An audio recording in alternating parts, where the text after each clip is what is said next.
offensive line spots.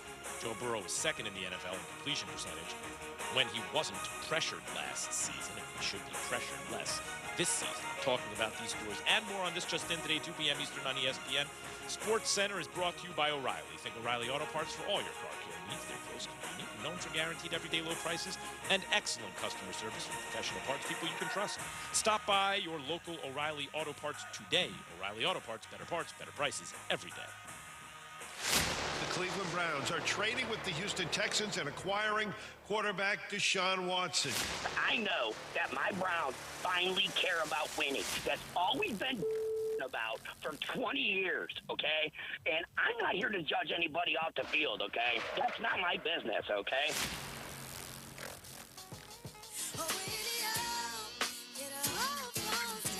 Keyshawn, J. Will, and Max, brought to you by Straight Talk Wireless. Get the $45 Silver Unlimited plan from Straight Talk Wireless. All right. Key, Jay, we've been talking about it all morning. Deshaun Watson traded to the Browns on Friday. Deshaun will receive a new 5-year, fully guaranteed $230 million contract. It's a record. Highest guarantee ever given to an NFL player. The trade comes a week after a Texas grand jury declined to indict him on criminal charges stemming from lawsuits filed by 22 separate women who have accused him of harassment and sexual assault. Watson is expected to be suspended by the NFL. He'll also have his base salary for 2022 reduced to just a touch over $1 million, $1.035 million, $1,035,000. So we asked Amber Wilson if she had an issue. It's an ESPN radio host and an attorney. If she had an issue with the Browns reducing Watson's base salary to about $1 million, because then any suspension really doesn't hit him in the pocketbook. Here's what she said minutes ago. I think the NFL should have an issue with it because the Browns here are aiding Watson essentially in circumventing NFL punishment, right? Because now, and we could just take this as just a pure violation of league rules, where the league wants to flex its authority, punish a player. And where are you punishing the player? Really, you're punishing the player in the pocketbook with a suspension. That's where it's going to hurt most for Deshaun Watson, except for now the Browns have aided Watson in getting around that. And that definitely weakens the authority of the NFL and their ability, I would imagine, to punish players for any sort of violation. Nevertheless, this one. So Key, the first question I have, and my assumption is that it doesn't work this way. Probably, I imagine this is CBA issue, labor union issue. But could the NFL potentially target a suspension for a later date in a way that does hit them in the pocketbook if they so choose? Or is it, in other words, could the NFL say, you know what, we're reviewing the contract. The suspension doesn't really come with a hefty financial punishment. Therefore, we are suspending the suspension for a year. He's going to play this year, next year, the following year. Or is that just not something at their disposal or disposal? Because if it's not, then Amber's right. They are circumventing the NFL's authority in a way here. It seems to me. Anyway, that's where my brain goes. No, I understand where you're getting at, Max, in terms of trying to figure out how he could pay a more harsh, severe financial punishment. But let me take you back to Deflategate. Remember that? Tom Brady was suspended. Mm-hmm. The New England Patriots went and removed his salary and moved it to a bonus structure so Tom Brady wouldn't lose money knowing he was going to be suspended. So this is not new in the National Football League. And when Amber was on with us, I didn't want to interrupt Amber or Jay when he asked the question, because this is something that's been done before. It's not anything new. So certainly Deshaun Watson and his camp didn't come up with this particular idea for the first time in the history of the National Football League. Is it wrong for them to do if that was the reason that it's being done? Yes, it is. And I don't pat anybody on the back for trying to go around the rules or break the rules or whatever the case is to save him money. He's going to be hit hard, I'm sure, when he does settle, if he settles, or when he goes to trial, based on the allegations and the information that's out there in the civil case with him. So he's going to have to pay some money somewhere down the line. It just may not be in his first year's base salary. Key, I can't. I can't even allow us to put Deflategate and this in the same breath. And no, it's not. It's not about putting Deflategate and this in the same breath. It's giving context. I know what you're what doing. they're doing with his salary. I understand, but they're completely different scenarios, and I understand how the Pats were able to kick that one down the road. But like what we're talking about here is 22, 23 women, even though he has not been indicted by a grand jury, who have civil cases out. And I don't believe circumventing around the NFL's authority sets the right precedent for a matter of this regard, like of how important a statement like this is in the year 2022, when women feel like their voices have not been heard as it relates to the NFL in general. And it just sets such a wrong, it leaves such a bad taste in my mouth. And I'm a huge fan of the NFL. And I appreciate Amber that when I asked about, hey, personally, how does this make you feel? She took it and said, hey, it's not personal, it's about precedent, right? About what I've seen in my experiences representing NFL athletes. And she also said something that really blew my mind. She said, the fact that his trade value or the picks, nothing looked different from what it could have been before the 22, before the 23 people, just kind of sets the tone in general anyway. It just, yeah.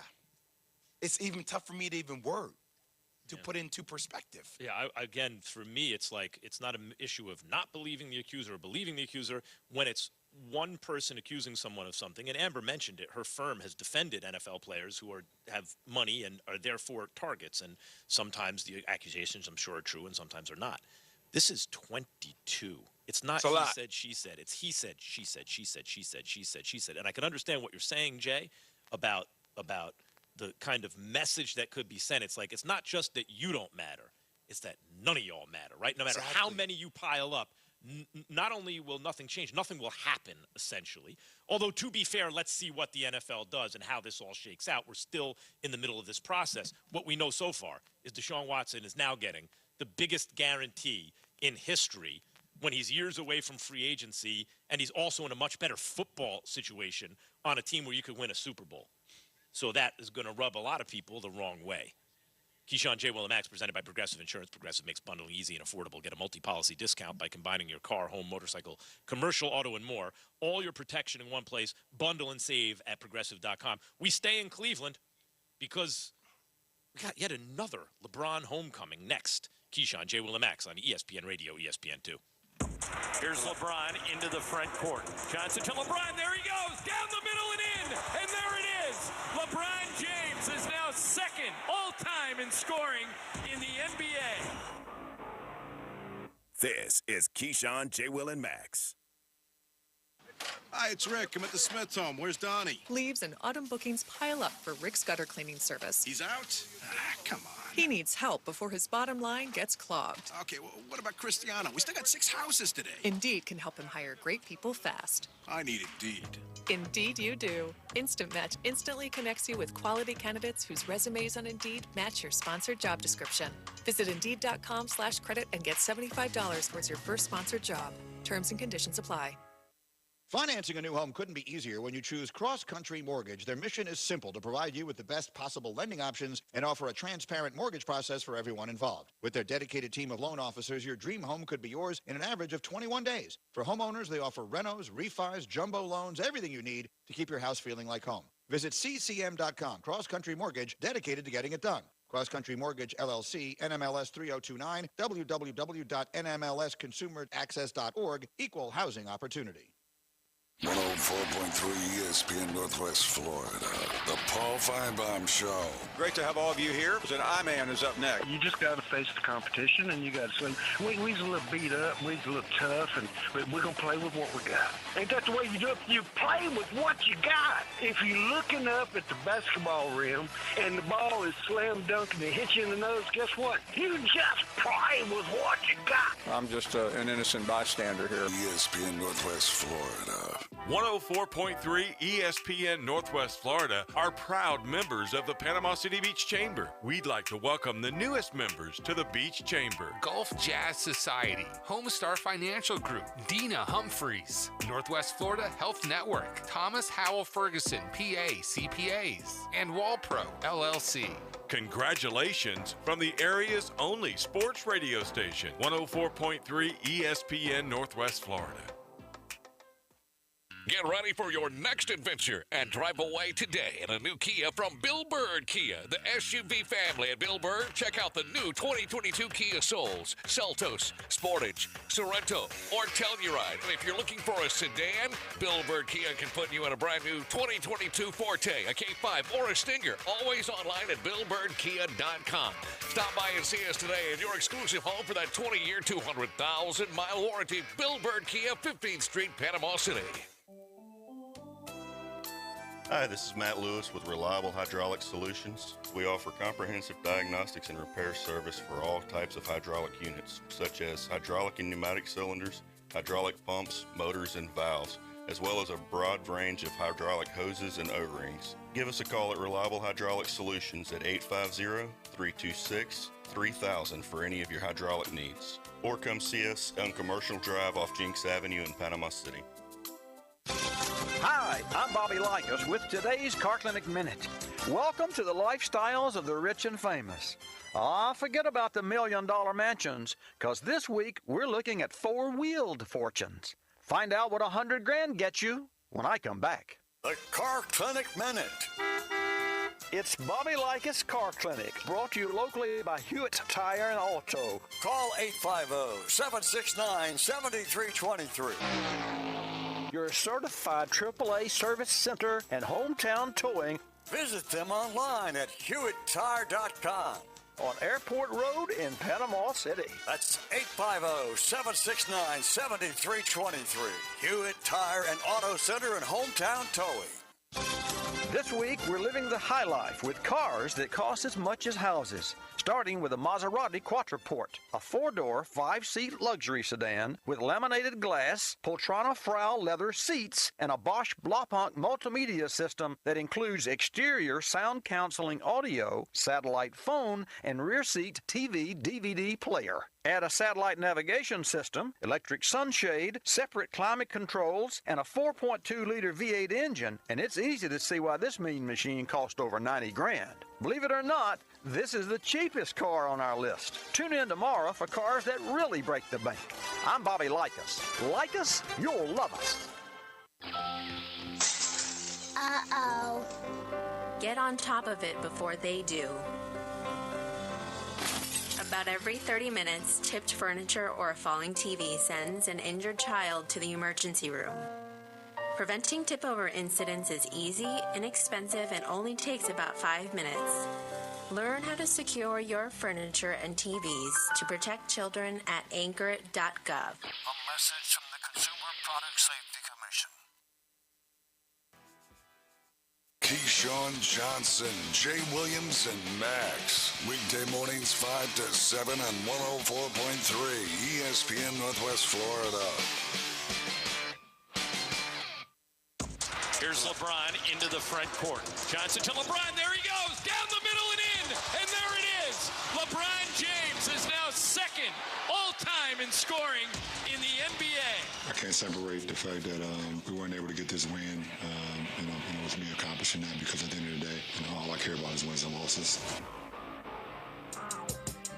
Keyshawn, J. Will, and Max, presented by Progressive Insurance. Joined now by Dave McMenamin, ESPN Lakers reporter. Key goes back to the 7-10 days in L.A. Oh, man, Lakers, 17, all that. Who cares? more like 9, 10, 10, 11 seed. Dave, yeah, right. Dave, welcome. Good morning. When people talk about the greatest of all time, peak value, to me, that's the Jordan conversation.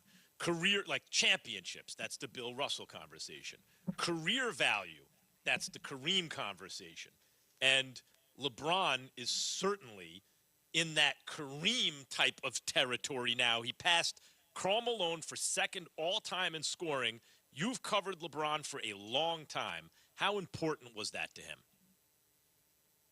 I think at some point this season, not just the Karl Malone scoring record, but also the season scoring title, to be able to do it in year 19, became an additional carrot on the stick for LeBron because he wasn't going to let go of the rope, but he's also a pragmatist on some level, a basketball genius on another level, where he could recognize the kind of the bad brew they had with this roster, but what can keep you motivated to continue to go through the daily regimen one has to at year 37 in order to put yourself out there to be a professional athlete.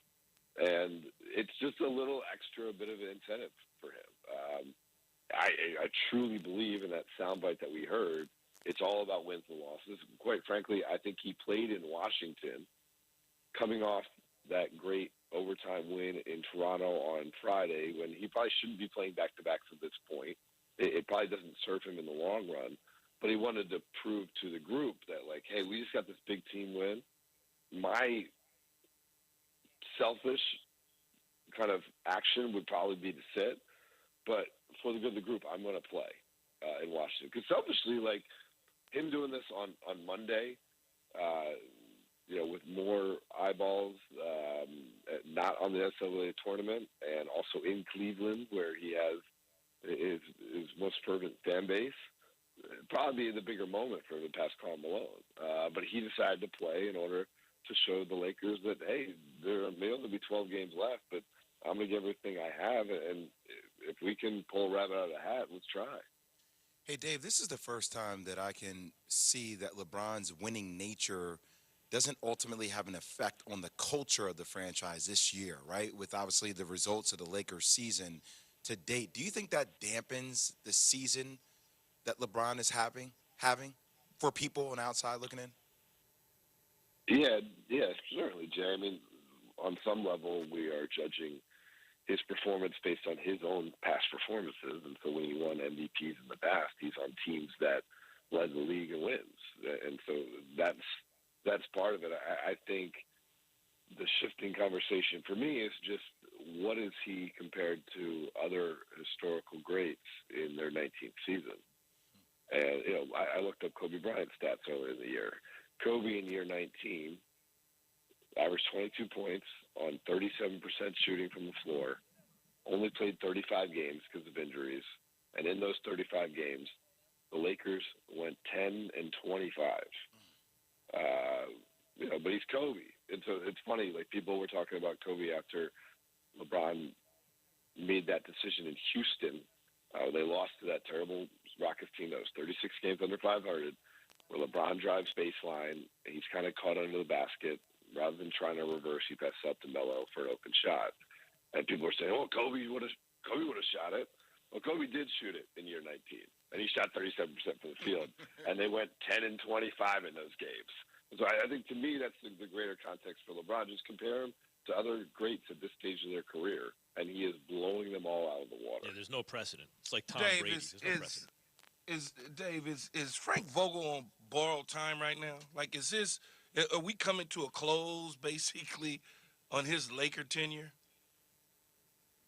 Yeah, certainly, most likely, Kashawn. Like, they decided that there was no benefit to removing him from the post this year, partially because they don't feel like they had a clear-cut candidate on their bench who would be better, and also just out of the holding on to that fringe of an idea that he's proven to be a good postseason coach, and if somehow things break the right way, they win the play-in, and they play a hobbled team in the first round and get an upset, Anthony Davis is back, then, hey, maybe Frank Vogel can earn his job back. But I think it's certainly an uphill battle for him from this point on to be back on the sidelines for the Lakers to begin next season.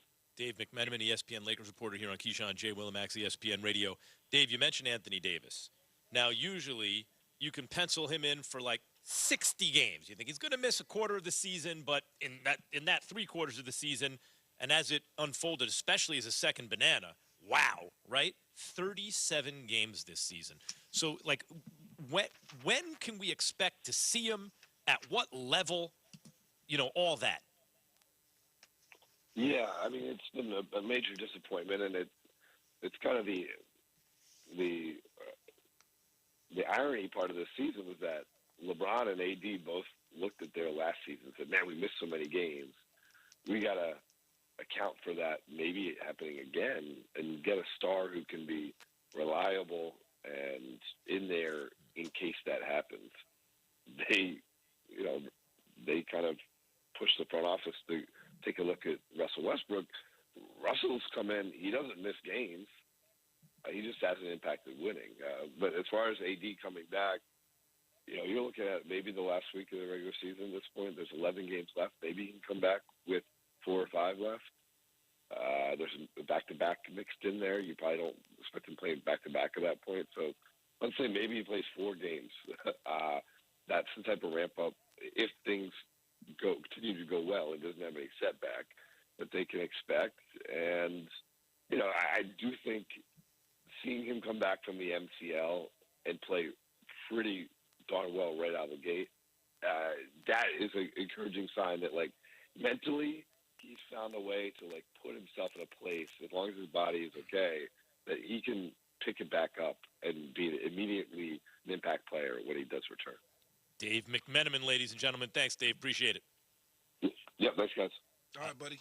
That's super interesting to me that LeBron, why get Russell Westbrook? Doesn't seem like a fit. Well, LeBron and AD, hey, we miss a lot of games. We need someone who can carry the team when we're out. So it's not like the fit wasn't right, because that's the reason they got him. It's that the plan didn't work. Deshaun Watson traded to the Browns. Is it even the biggest move in his own division, though? That's coming up. Keyshawn, J. Will and Max on ESPN Radio and Sirius XM Channel 80. Start your March with a bang. Right now, FanDuel Sportsbook is giving new customers a $150 instant bonus guaranteed. That's right. You'll get $150 in bonus site credit, and all you have to do is place your first bet of $5 or more. Join FanDuel today with promo code PLAY. That's promo code PLAY on the FanDuel Sportsbook app. 21 plus and present in Arizona, Colorado, Connecticut, Iowa, Illinois, Indiana, Louisiana, permitted parishes only. Michigan, New Jersey, New York, Pennsylvania, Tennessee, Virginia, Wyoming, or West Virginia. First online real money wager only. $10 first deposit required. Bonus issued is non-withdrawable site credit that expires 14 days after receipt. Restrictions apply. See full terms at sportsbook.fanduel.com. Gambling problem? Call 1-800-GAMBLER or visit fanduel.com/RG in Colorado, Iowa, Michigan, New Jersey, Pennsylvania, Illinois, and Virginia. 1-800-NEXT-STEP or text NEXT-STEP to 53342 in Arizona. 1-888-789-7777 or visit ccpg.org/chat in Connecticut. 1-800-9-WITH-IT in Indiana. 1-877-7770-STOP in Louisiana. 1-877-8-HOPE NY or text HOPE NY 467-369 in New York. Tennessee Redline 1-800-889-9789. 1-800-522-4700 in Wyoming or visit 1-800-GAMBLER.net in West Virginia. Any supplier can drop a box outside your door. But if you want a partner who delivers great customer service too, rely on Cintas. Your dedicated service reps can deliver what you need to help your business run smoothly. From essential cleaning products to hygienically cleaned apparel, fire protection services to first aid and safety supplies. That service you can't get from a box. Oh, I'm ready! Visit Cintas.com and get ready for the workday. ESPN Northwest Florida. You can't miss a moment with Greeny. Someone named Hunter tweeted, "Why would you use a giraffe as a measuring tool?" Well, the writer wants people to read it, right? A story that has nothing to do with sports just got 15 minutes on your show because of that title. I cannot accept the fact that we are now going to measure things in giraffe. That just does not seem like a reasonable unit of measurement, right? Like he's half a giraffe tall. I just don't get it. Weekday afternoons from 2 till 4, 104.3 ESPN Northwest Florida. Good Monday morning. I'm forecasting mostly sunny skies today. A nice spring day. The high 70 to 75. An east wind 10 to 15. Partly to mostly clear overnight. 55 to 60. Light east winds. Water temperature in the Gulf is 68 degrees. Chance of showers and thunderstorms Tuesday and Wednesday. Partly to mostly cloudy. This weather forecast has been brought to you by Alford Tire and Service Center in Callaway. For 104.3 ESPN Northwest Florida, I'm meteorologist Tim Root. Los Rancheros has been doing it right for 20 years. Los Rancheros brings a top-shelf dining experience to you with the opening of their beautiful new building. Watch all college and pro games on Los Rancheros' 14 large-screen TVs, with great drink specials daily from 2 to 5, and during all the games. Los Rancheros, the place for live sports and great food on 23rd Street between Jenks and Harrison. I'm Matt Glover with Aero Pest Service, and we are your family-owned and operated pest control company in Bay County since 1977. Did you know termites do more damage every year than fires, floods, and storms combined? And all they need is a width of a sheet of paper to get in your home. But I can tell you that it's completely preventable. You can protect the most valuable investment you have by calling us today. Give us a call today at Aero Pest Service, 850-874-1900. Hi, this is Coach James Hale. Keeping your car looking great is easy as 1, 2, 3 at Blue Sky Express Car Wash. By joining their monthly wash club, you'll get the best bang for your buck. In just 2 car washes, your monthly membership pays for itself, starting at only $19.99 a month. What are you waiting for? Become a member today at Blue Sky Express Car Wash on Back Beach Road next to Home Depot. Tell them Coach Hale sent you. Has your weight loss goal gotten sidetracked?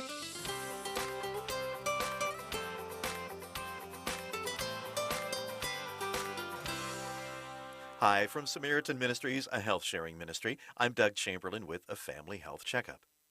If your weight loss goals have taken a detour, here's a few suggestions to get back on track. First, avoid skipping meals. Eating at regular intervals will help manage your hunger and prevent overeating. Make sure to enjoy a balance of healthy foods that include sensible amounts of protein and carbohydrates. Here's an important one. Make sure to stay active and have an exercise routine. Finally, be patient. Don't set unrealistic goals and don't be in a hurry. Crash diets put stress on your body and cause you to gain back weight quickly. This will take some time, so stay consistent. You'll start to feel better, have more energy, and your body will thank you. For more about your family's health, visit us at familyhealthcheckup.org. Most of us like to be out in the sun. That's why sunscreen and other safety measures are key to protecting your skin from aging and cancer. The FDA recommends using a sunscreen with an SPF of 15 or higher. Also, look for broad spectrum on the label. That means both harmful ultraviolet A and B rays are blocked. Remember, SPF plus broad spectrum equal healthy fun in the sun. Visit www.fda.gov/sunscreen for more information. A message from the U.S. Food and Drug Administration. Most of us like to be out in the sun. That's why sunscreen and other safety measures are key to protecting your skin from aging and cancer. The FDA recommends using a sunscreen with an SPF of 15 or higher. Also, look for broad spectrum on the label. That means both harmful ultraviolet A and B rays are blocked. Remember, SPF plus broad spectrum equal healthy fun in the sun. Visit www.fda.gov/sunscreen for more information. A message from the U.S. Food and Drug Administration.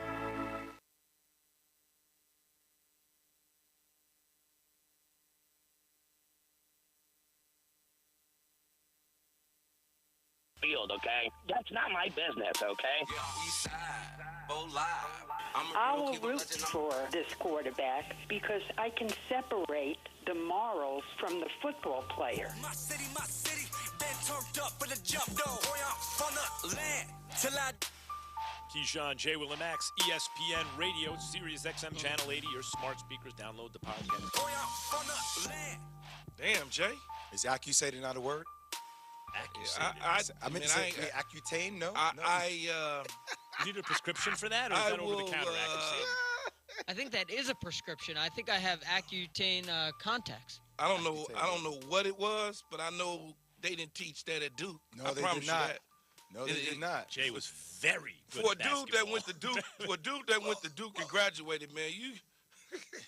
It's because when I get asked with 20 seconds left to go. So, Jay, tell me what we're going to talk about throughout the show. Like 20 seconds. I'm like, force it in there. All I'm going to say is, for a guy who graduated from Duke, a fine institution. Yes.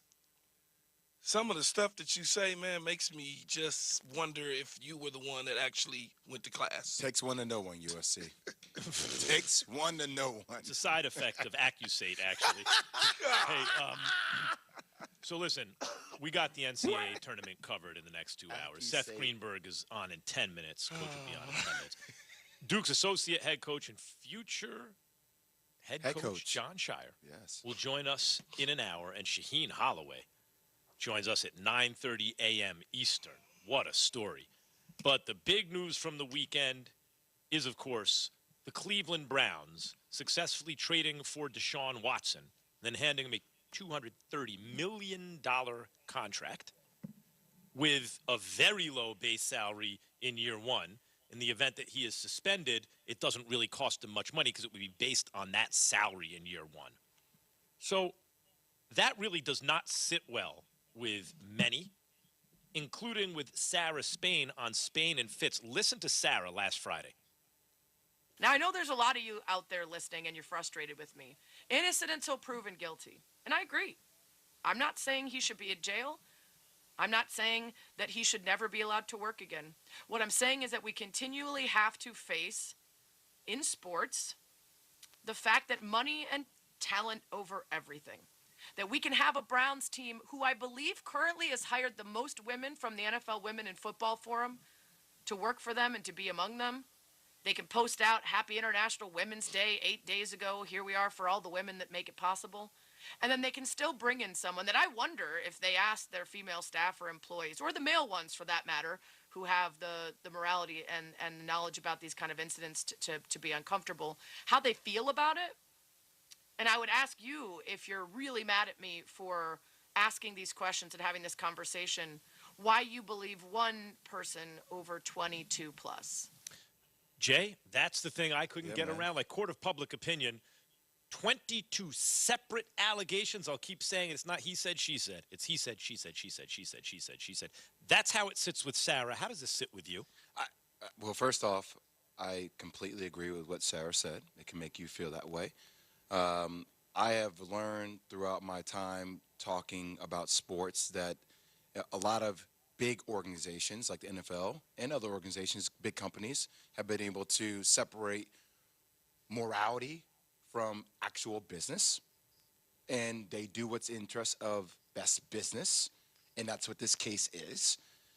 But when Amber Wilson came on our show and she made up the incredible point, and it's sometimes when things get brought to light where you're like, wow, it forces you to take a step back and say, that carries a lot of weight, that the fact that the trade value was not affected by 1 cent at all after 22 accusations, and he is rewarded with the biggest salary in NFL history, guarantee money perspective.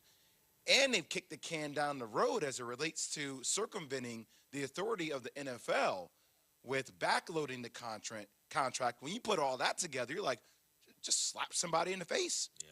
Like, that's just it's so right there. Yeah, Keith, it's interesting to me that if you do the equation, the way Amber Wilson set it up, and the way Sarah touches on it, and the way we've been discussing it, it's not like when it's he said, she said.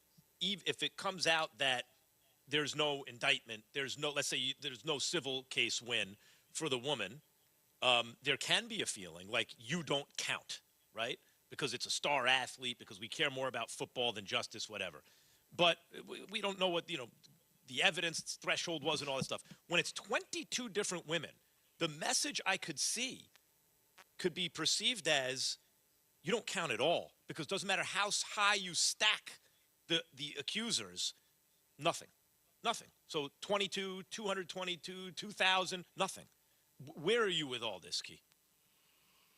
Well, I'm totally with Sarah on all this. There's no question about it, as well as Amber. But I also live in reality in the world that we live in sports in general. When you are a talented athlete, they will gloss over anything that becomes severely negative as long as you are not thrown in jail. That's been the case for many years. This is nothing new. It's been the case for many years that people could be accused of aiding and abetting in murder situations, guess what? They get a chance to play in the NFL. It could be DUI accidents. They never were thrown in jail. They play in the NFL. It could be settlements agreed upon. Ben Roethlisberger, Pittsburgh, guess what? He gets to play in the NFL.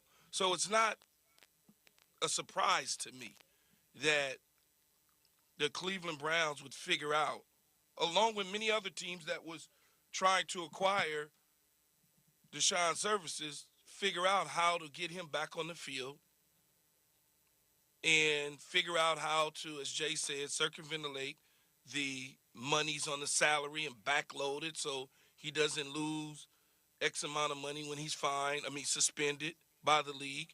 It's nothing new. So I'm not like surprised. Is it disappointing having played in the National Football League? Yeah, it is. But I also, again, live in the reality world that this is something that has gone on for years and it's nothing new. What impressed me about Sarah Spain's presentation of that point of view, which I find very persuasive, is she starts by saying, I'm not saying someone can never work again, right? But what's happened here is, so far, it appears, is not only nothing, but it appears the trade value is about the same. I agree with that assessment from Amber Wilson. 3 firsts, it's all the firsts you can basically offer in here. Take some more stuff. He wasn't at free agency, yet he gets $230 million guaranteed. It looks as though the fines will amount to next to nothing because the base salary is so low year one. So it's a little bit different than, say, when Michael Vick, who actually not only was indicted but served time, came back to the NFL, because it's not like you can never work again because you did a bad thing. But he seemed to account for it and then actually spoke publicly about it afterward. And in this case, it feels like a circumvention. Yeah, and I just go back to the point that I made a couple of weeks ago in tying these two situations together. When the whole Calvin Ridley thing happened, I sat there and said, okay, wow, for $1,800 that he was honest about, my man suspended for a year. I'm curious to see what the NFL does with this. Oof. Like, all right, so you set the precedent for gambling, right? Because that affects the integrity of the game. You suspend a player for a year. So now that there are 22 accounts of sexual allegations, what do you do with that? What is the reprimand for that? That's a legit, I'm watching. That's, I'll tell you what, Jay, that's the distinction, the line that is drawn, and key. You bring this up when you say you're dealing with the reality of the way things work, especially in the NFL, is that there's a line drawn between competitive stuff, like, for example, can gambling affect the integrity not only of the gambling game, but ultimately it's a slippery slope. Even if this time he didn't bet against his team, eventually it could affect the game. No, we draw the line. Even if you bet a dime, year suspension versus a real, not just a real, but 22 potential big moral infractions with victims. Well, it's not about the game on the field. We'll see what the suspension is. Probably, one would guess, not a year, right? Keyshawn, J. Willimax, presented by Progressive Insurance. Look, we're going to do a hard turn here if we start talking about sports, no matter what the topic, given the serious nature of this topic. So I'm just going to do it, right? No easy way to change gears. We're going back to the NCAA tournament. The madness continues. Westwood One, NCAA Radio Network. It's over. Mike Krzyzewski and the Duke Blue Devils headed to San Francisco and the Sweet 16. They knock off Michigan State 85-76. This is ESPN Radio.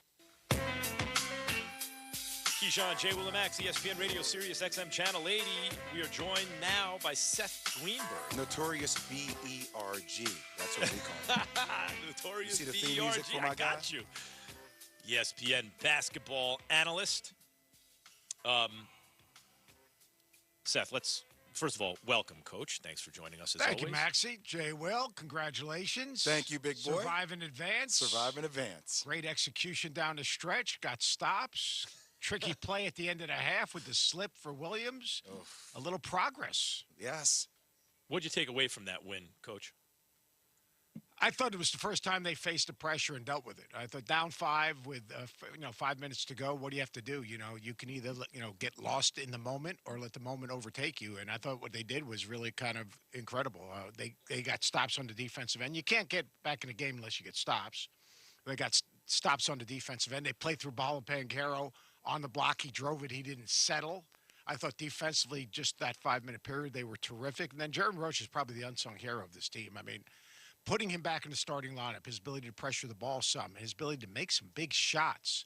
I was really impressed with their execution down the stretch, offensively, defensively, and their ability to handle. Let's face it, they didn't handle Coach K's senior night very well. They didn't handle the ACC tournament, the pressure at the end of those games very well. I thought they handled last night Michigan State, who played at a high level. I thought they handled it, and that might be the game where the light bulb goes on and says, you know what, this is who we need to be down the stretch. CJ, guard play is important. I keep trying to tell you. So that's what I've been saying all year. And I get that Trevor Keels can do that, and I get that Paolo Bencaro settles for jumpers, even though last night Coach K forced his tail to get on the block and actually post some people up. But this team's success will be dependent upon Jeremy Roach's ability to take over a game down late, because he realistically is one of the few guys that can create off the dribble, just not for himself, but for teammates. He's that guard for them. Yeah, and also defensively, he can get up and under the ball. Look, they disrupted at the end. Think about coming out of the timeout. Tom Izzo was so good coming out of timeouts. He runs that misdirection play, and they don't let him get the ball out of the corner. They were trying to get Brown freed up off that stagger screen coming back to the ball, and they get a steal. But Jeremy Roach, he changes them. First of all, his speed. He gets him some easy buckets in transition. I mean, just, end line to end line. He has the ability to do that. He has the ability to pressure the ball. And then, like you said, Jay, Paolo Bencaro, instead of settling and playing with it at the top of the circle, all right, what he did was he attacked. He got downhill. And his passing is the most underrated part of his game. He is not a good passer. He is a willing passer that sees plays early. And that's, to me, his greatest gift. I want to see it again, and it's not going to be easy against Texas Tech, who's going to keep you sidelines and get physical and redefine a foul and get underneath you. So, I mean, the next one isn't going to be easy. Their road to the Final Four probably is the most difficult for any team that's left in the field. But I think I thought that was a huge step forward. Dealing with the pressure, I think, look, Coach K's senior night was exhausting. I think it was exhausting for all you guys that came back and watched it. I think it was exhausting for the players. And they could say, they had a good shoot around. Everyone was loose. Yeah, that's great until all 90 former players show up and Coach K walks out there and he takes the picture in the middle of the court. And all of a sudden those guys go, whoa, there's a little accountability here now. And then they go to the ACC tournament. Virginia Tech just outplayed them. Virginia Tech was absolutely terrific. The intricacies of Virginia Tech's offense against a younger team, the defense could never make Virginia Tech feel them. But I thought yesterday, facing the pressure, being down 5 and doing what they did and executing, getting the ball to Paolo where he wanted it, executing at the end of the first half, being really, really imposing their identity defensively on the game in the last 5 minutes. I thought that was impressive. Seth Greenberg, ESPN basketball analyst with us, Keyshawn, J. Will, and Max. Coach, listen to what Coach K said about the win for his Duke team. I'm incredibly proud of my guys. You guys were terrific, man. I'm really proud to be your coach. That it had nothing to do with coaching in those last 4 or 5 minutes. It all had to do with heart and togetherness. And they followed their hearts, and God bless them. We're in the Sweet 16. Yeah, I think that's it. But that's Coach K's magic. Jay, Will, you and I talk about it all the time. The greatest thing he does, it's not X's and O's. It's getting guys to really believe in each other, trust, and motivate. And whatever he said, I don't think it was technical. I think it was emotional. I think, in terms of let's get to the next play. Let's compete. Let's get a stop. All right, let's all trust each other. Let's be connected. Let's make that fist. Whatever it is, that's his gift. His gift is figuring out the buttons to push to get guys to trust each other and compete and not get lost in the moment, but just embrace the moment. And I think that's what that team did the last 5 minutes. Seth, I'm curious. I want to switch gears to the Illinois game for 1 second, going against Houston. Look, some of the refereeing has been not as good as it should be for the tournament, but the technical foul called on R.J. Melendez. Brutal. It just seems Brutal. horrible. Yeah, what are your thoughts on that? Yeah, brutal. It was brutal. It was absolutely brutal. I mean, I don't get it. That whole rule was put in, obviously, because of potential for injury. Well, on that dunk, the reason he swung a little bit is because if he didn't, he's landed on his head. I don't get it. Like, officiate the game, also officiate the circumstance. It was a bad call. Officials are human. They're going to make mistakes. They're going to get caught up in the moment. It's big to be in the NCAA tournament, but that was a brutal call. The one thing about the NCAA tournament is if you make a brutal call, there's a good chance you're not going to move on to the next round. But that was just not right. I mean, it was a bad call. And look, the games are so intense. People are back in the stands. There's a very, very small margin of error. But that was just a brutal, brutal, bad call. I mean, it's only and I'm not I'm not one to kill the officials. And when I was coaching, I did a pretty good job of it. But now it's a kinder, gentler Seth Greenberg. But it was just a bad call. I mean, it really was. Coach, how impressed are you with Shaheen Holloway and the 15th seeded St. Paul Peacocks and how they're just getting ready to take the NC2A by storm? St. Pete, I'll tell you why, I absolutely love him. And hey, Jay Will, you're going to love this take, all right? Here's my deal about St. Pete. They're just a bunch of city dudes balling. Hey, this game could be played. Their next game could be played at West 4th Street. Could be played at the Rucker. Let's go shirts and skins. Let's go winner takes. It makes no difference. I'm going to stay on the court. I'm going to continue to play. You guys are going home because, if you don't win, you get knocked off the court. Those dudes, they don't care. They don't care. And Defo, he doesn't care. Banks, Butch Lee's son, they don't care. They're just balling. So, people say they have a shot at Purdue. Well, they really don't have a shot at Purdue. I mean, Purdue's like Noah's Ark, but it makes no difference because those dudes don't know they don't have a shot. If they're walking into the Rucker, they got winners. All right, hey, it's Purdue. Hey, they got a big, tall dude over there. Makes no difference. You know what? We'll pull them away from the basket. We'll pressure the guards. We'll get after them. We'll drive it to the basket. This game should be played like at the Rucker. I mean, that's just who they are. And I loved Shaheen when they asked him. He said, "You're a Jersey guy." He goes, "No, I'm a city guy. I'm a New York guy. I'm a city guard." A city guard. You don't mess it. You know me, Jay. Well, don't be messing with those city guards now. City guards don't care. The name of the jersey, they don't care. Shirts and skids. Let's go. Let's play in the citywide. I don't care. Let's get it. And that's just the way it is. Yeah. Speaking of Shaheen, he'll probably be the next head coach at Seton Hall, yeah, considering that Kevin Willard went to Maryland. So he went from 200,000 to 2 million. To 2 million. Real quick, Seth. Earned every penny. Hey, I was going to ask you, outside of St. Peter's, what team are you most surprised to see in the Sweet 16? Ooh, that's a good one right there. I got my bracket right here. Probably Michigan. Yeah. And, the interesting thing with Michigan is the word I use is resilience. And, you think about it, it's not just Juwan and his suspension. They had to play their way into the tournament. Yep. They had to play their way into the tournament by winning games. And they played their way into the tournament. So the resilience of backs to the wall, pressure on, every game's important. You're playing in the Big Ten. Every single game in the Big Ten is a rock fight. And then once they get into Hunter Dickinson, early they struggled because they didn't have very good spacing. They figured out a way to establish him. He even steps out and knocks down threes. I still have an issue with that, but it's okay. I'll get over it. But the resiliency of them, I thought, was really important against the Tennessee team where they won the game in the defensive end. They ran the Tennessee guards right off the three-point line. So I think the resilience of Michigan. And then Jim Larinaga. The only thing I would say about Jim Larinaga, and by the way, Kelvin Sampson, who did a masterful job. Taking his shirt off? Yeah, come on, guys. Really? All Seth, right. would you ever take your shirt off? You guys Did you ever take your shirt off? You guys have bodies that you need to keep your shirt on. You ever take your shirt off celebrating with your team, If Seth? I got to the Sweet 16, I'll take that thing off. I'll take more than my shirt off. No.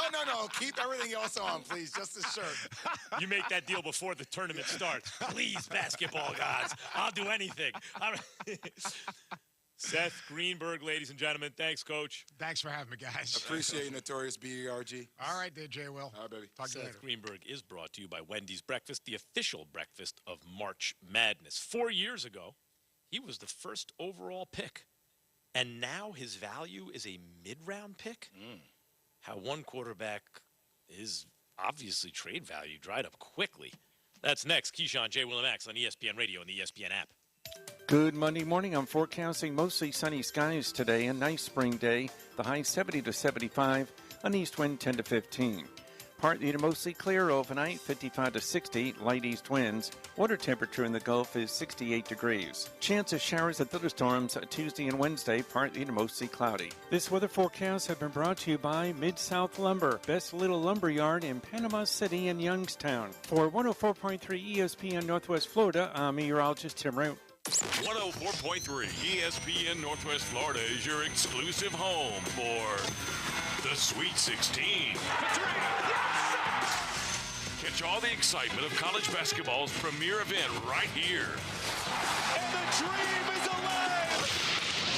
Sweet 16 coverage starts this Thursday at 6. Sponsored by Bill Bird Kia, Reliable Hydraulic Solutions, Ellis Agency Insurance, Panama City Toyota, and ESPN Northwest Florida.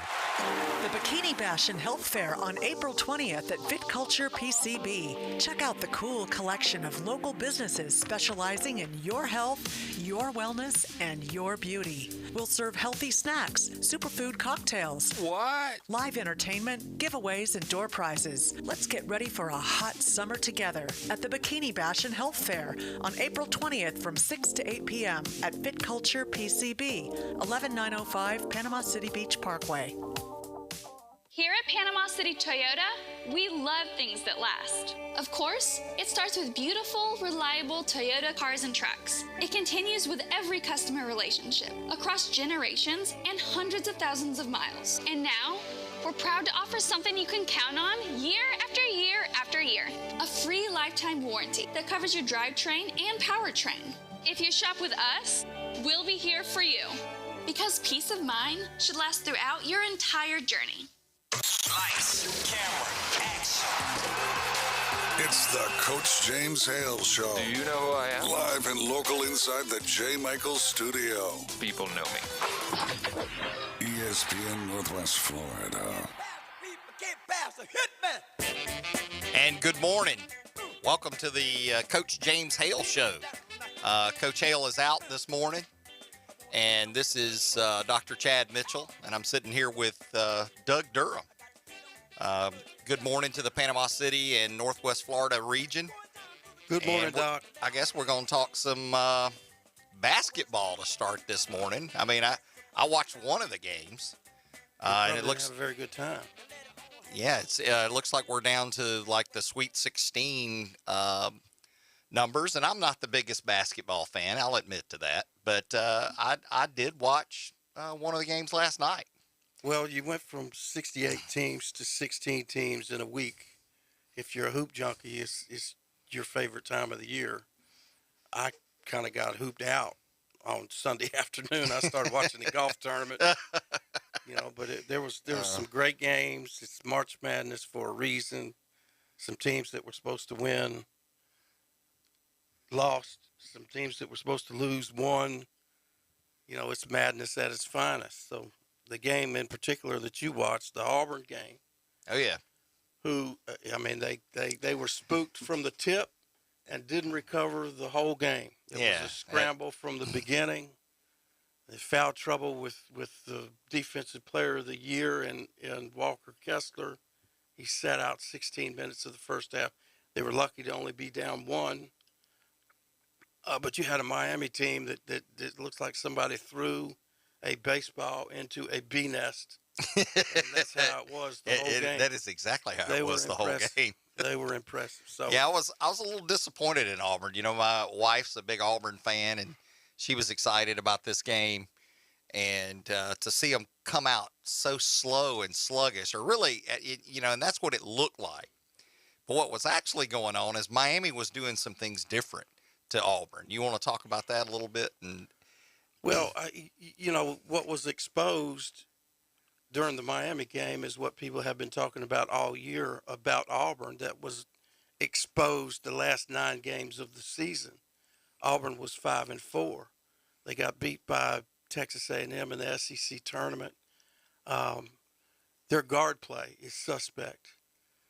One, they don't have a good handle on what their role is. When you have the first or second pick of the draft, he needs to command the ball and get the ball without people hoisting up shots unexpectedly, and they continue to do that. But there's when Walker got in foul trouble, Miami's guards were able to post Auburn's guards with no rim protector.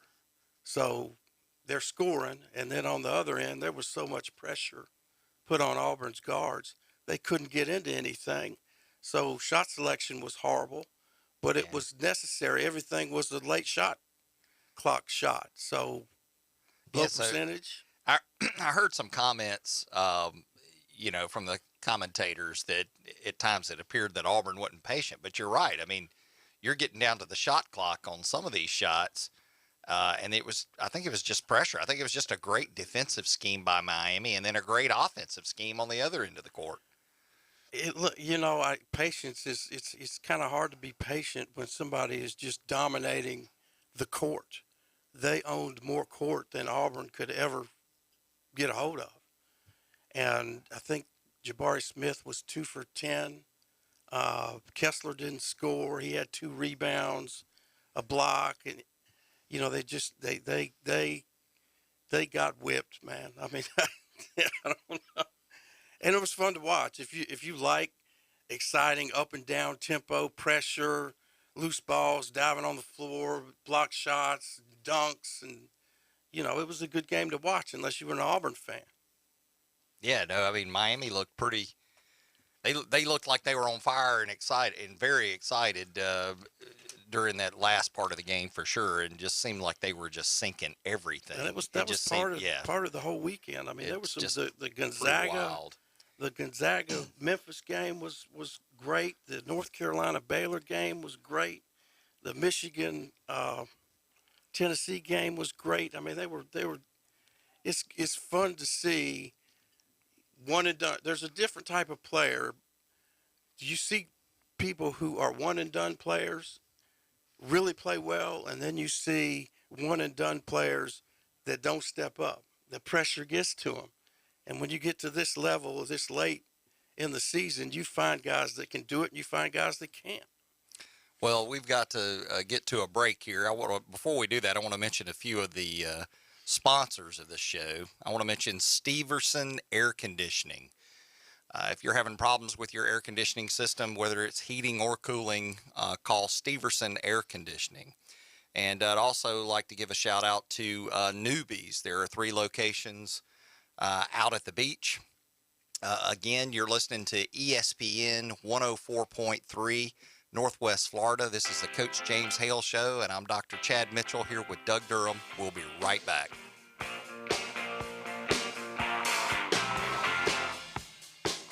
104.3 ESPN Northwest Florida is your radio home for live and local sports coverage.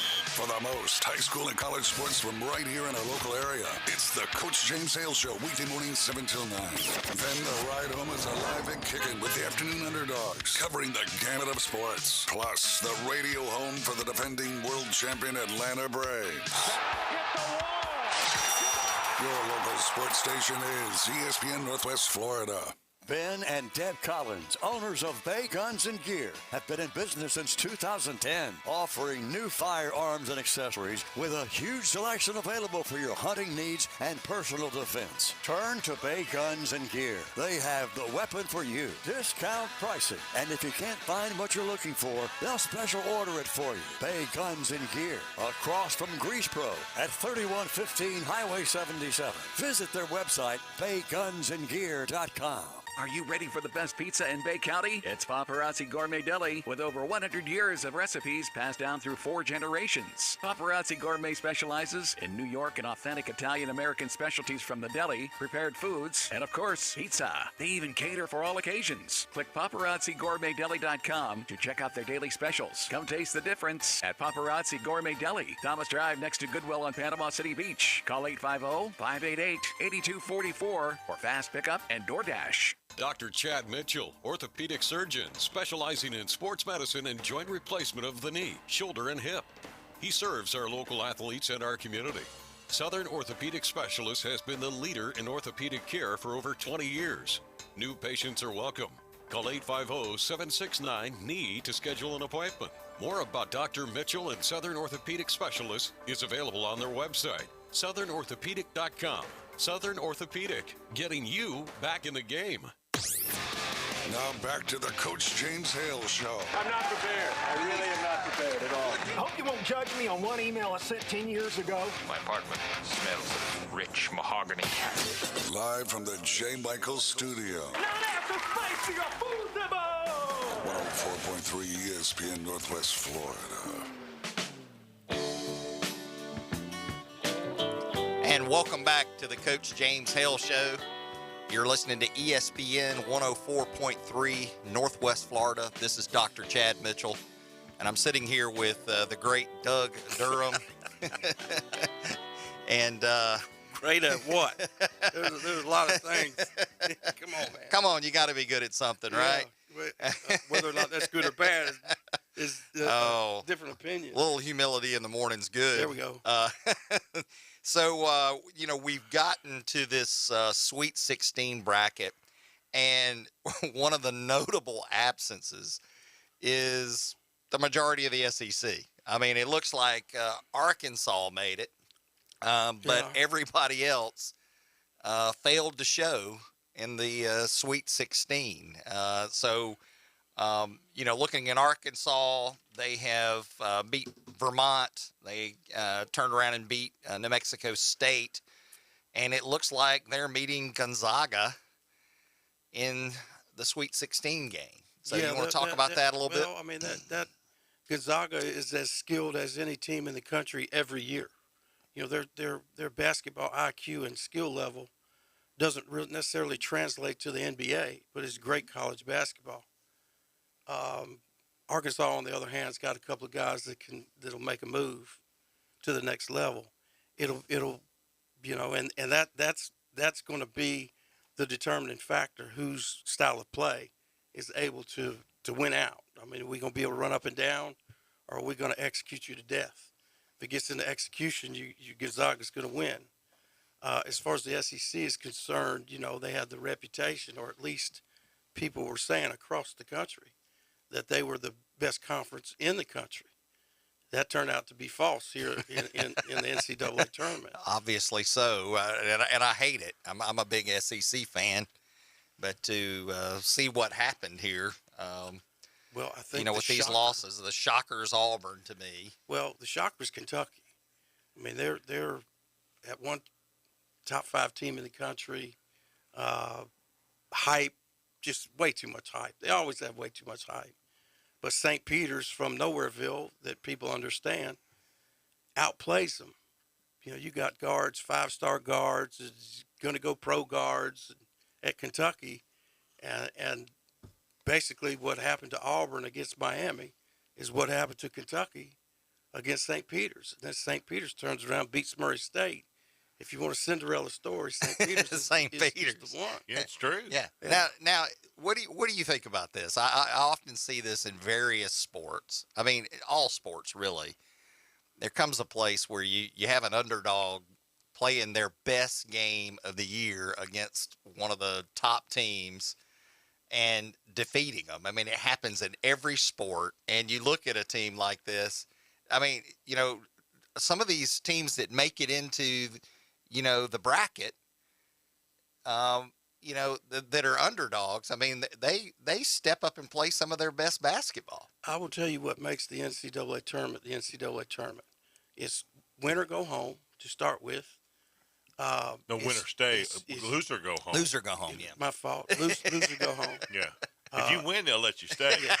Yeah. For good reason. That's right. But the other thing is neutral court. Yeah. And what happens is, if you're the top seed and there's 4 teams hosted at that site and you're the favorite, you turn into a villain. And all 3 teams in the arena and their fan base is rooting against you. Dad took a team to the Final Four in 1983, playing up in Syracuse, New York, against North Carolina with Michael Jordan and Sam Perkins and Brad Daugherty. The whole dome was against North Carolina and rooting for Georgia. Georgia was 10 seed, and they roll in and beat North Carolina, and they go to the Final Four, lose to North Carolina State, who eventually won the national championship with Valvano. But that's what makes the tournament. I mean, you don't see these teams during the regular season play each other because they're scared to play them, or Power 6 teams, Power 5 teams have to pay a guarantee anywhere from 70 to 100,000 for a non-power team to come play. That funds the non-power team's athletic department. But until you get into the tournament and there's neutral sites, it's not a best of 3. It's not a best of 7.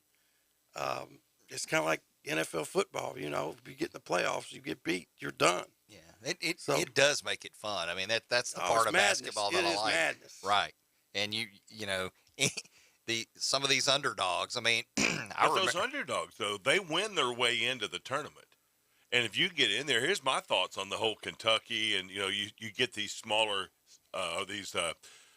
schools that come in as 12, 13, 15 seeds. They're excited to be there.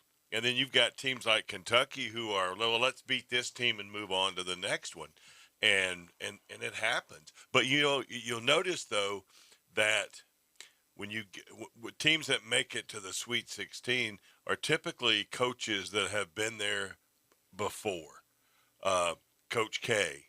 You think about Jim Larinaga at Miami. Now Miami's had a tough row to hoe the last couple of years because they got named in that FBI investigation, and all of a sudden kids weren't coming to play because they were afraid that Miami was going to get dinged, and they were not going to be able to have postseason play.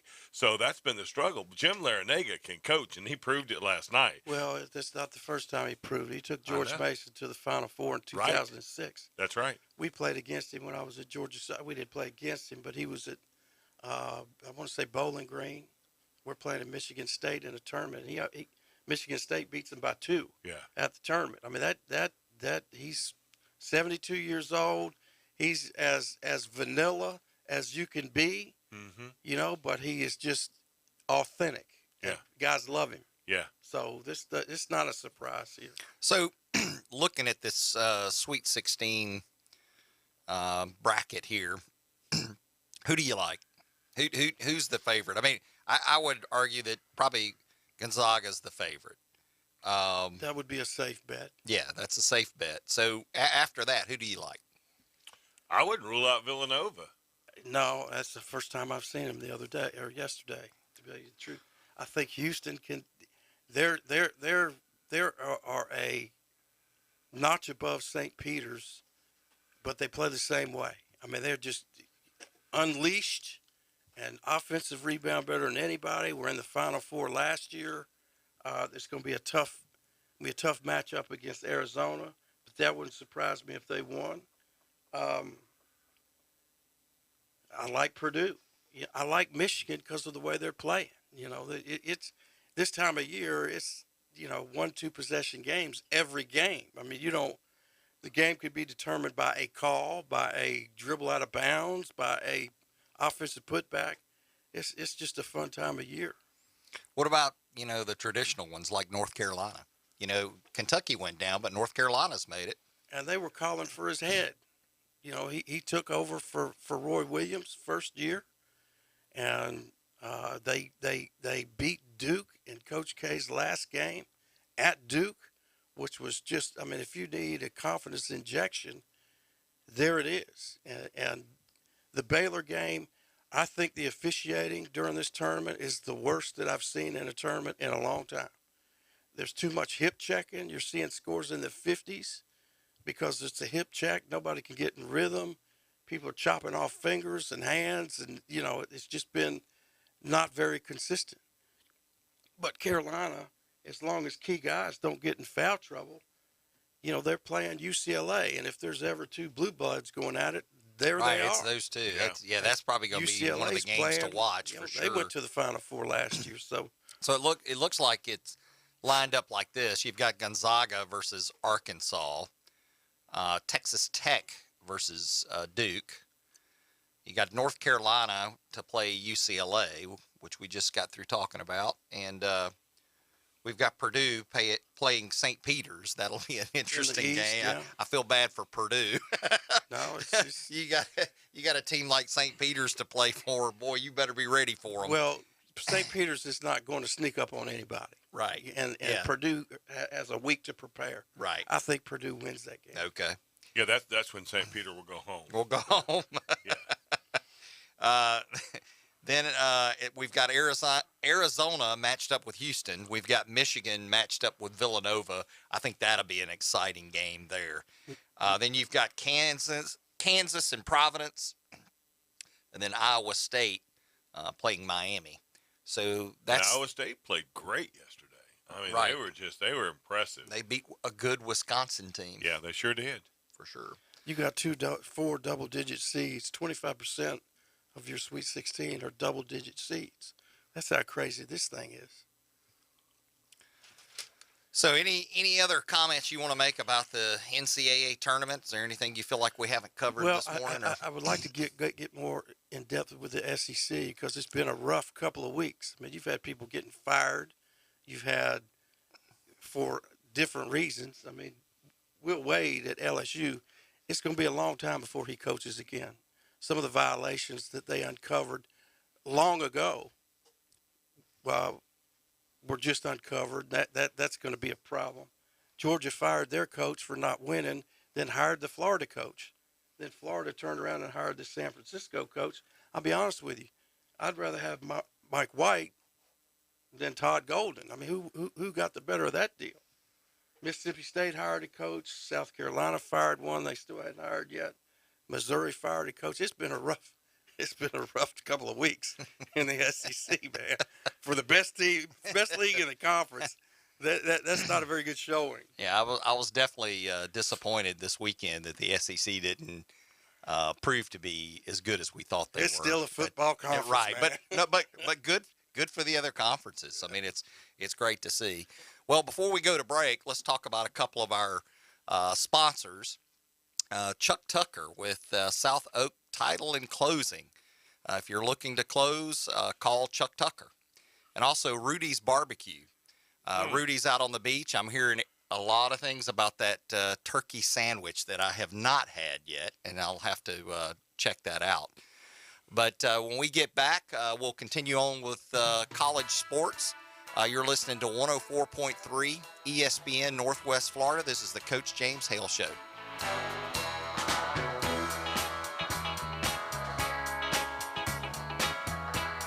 Good Monday morning. I'm forecasting mostly sunny skies today. A nice spring day. The high 70 to 75. An east wind 10 to 15.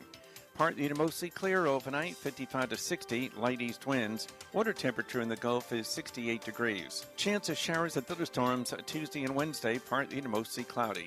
This weather forecast has been brought to you by Alford Tire and Service Center in Callaway. For 104.3 ESPN Northwest Florida, I'm meteorologist Tim Root. 104.3 ESPN Northwest Florida. Colin Cowherd. Won a Super Bowl, and a few years later in 2018, the Seahawks went and visited Josh Allen's pro day. Increasingly over the last 4 or 5 years, Russell's just getting the you-know-what beat out of him. They can't get the offensive line right. Seattle and Pete Carroll are running a 1999 offense. This is The Herd. And the story out today, Weekdays 11 to 2, ESPN, Northwest Florida. Bestway Portable Buildings has been in the Panama City area since 1989. They've been here longer than anyone else. The reasons? High quality, reasonable prices, and tremendous service. Stop by and see owner Jason Mulder and let him and his staff help you pick out the perfect building for your home or business. Just down from Harts Marine on North Highway 231. Online at bestwayportablebuildings.com. Member of the BBB. Bestway Portable Buildings. The best in portable, period.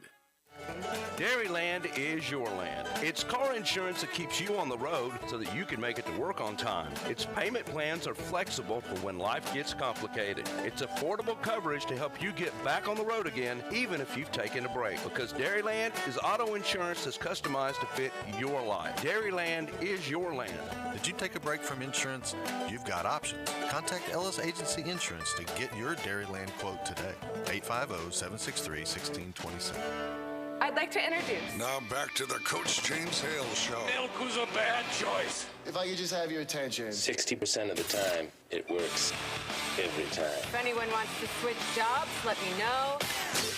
Live from the J. Michael Studio. I have many leather-bound books. On 104.3 ESPN Northwest Florida. And welcome back to the Coach James Hale Show, 104.3 ESPN Northwest Florida. You're listening to Dr. Chad Mitchell, and I'm here with Doug Durham and Randy Williams. Doug kind of slid out of the picture a little bit here. We're trying to get him. We're trying to get him in on YouTube guys. and Facebook. He's doing a little research this morning. I'm trying to get some. I think he thinks I didn't take a shower. I think that's it. Well, did you? We all have faces for radio. Isn't that the truth? Well, anyway, we've talked about basketball this morning, and obviously we're at the time of the year where the Sweet 16 is happening, and we look forward to that. But let's talk a little bit about football. And Doug, you've got some information on Coach Urban Meyer, it sounds like. Yeah, let's talk about that a little bit. Tell us what you got. I'm no football guru. I like watching it. I love my dogs. Urban Meyer, who had some issues at Jacksonville, obviously. And when has Urban not had issues? I was getting ready to chart him, but we'll leave it at that.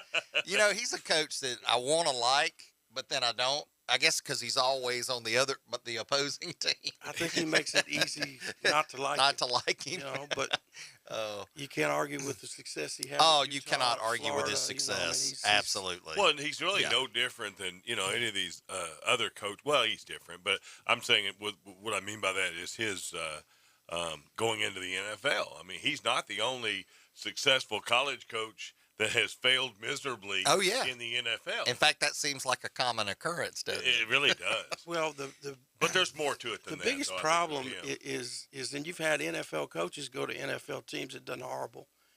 If you go to a bad team, it's hard. It really doesn't matter how good of a coach you are. Right. So he didn't help himself with some of the stuff that happened with the kicker and how he's talking to people, and then team travels home when he's at a bar. I mean, come on, man. What is that? Be a professional.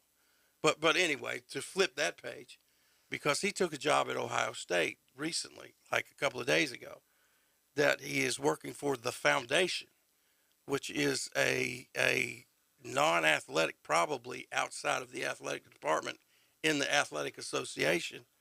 That's called the foundation, and it helps raise money for students to work with their name, image and likeness. Yeah. And that is there going it is to again. travel like a wildfire. And with the transfer portal and name, image, and likeness, it no longer matters who you hire.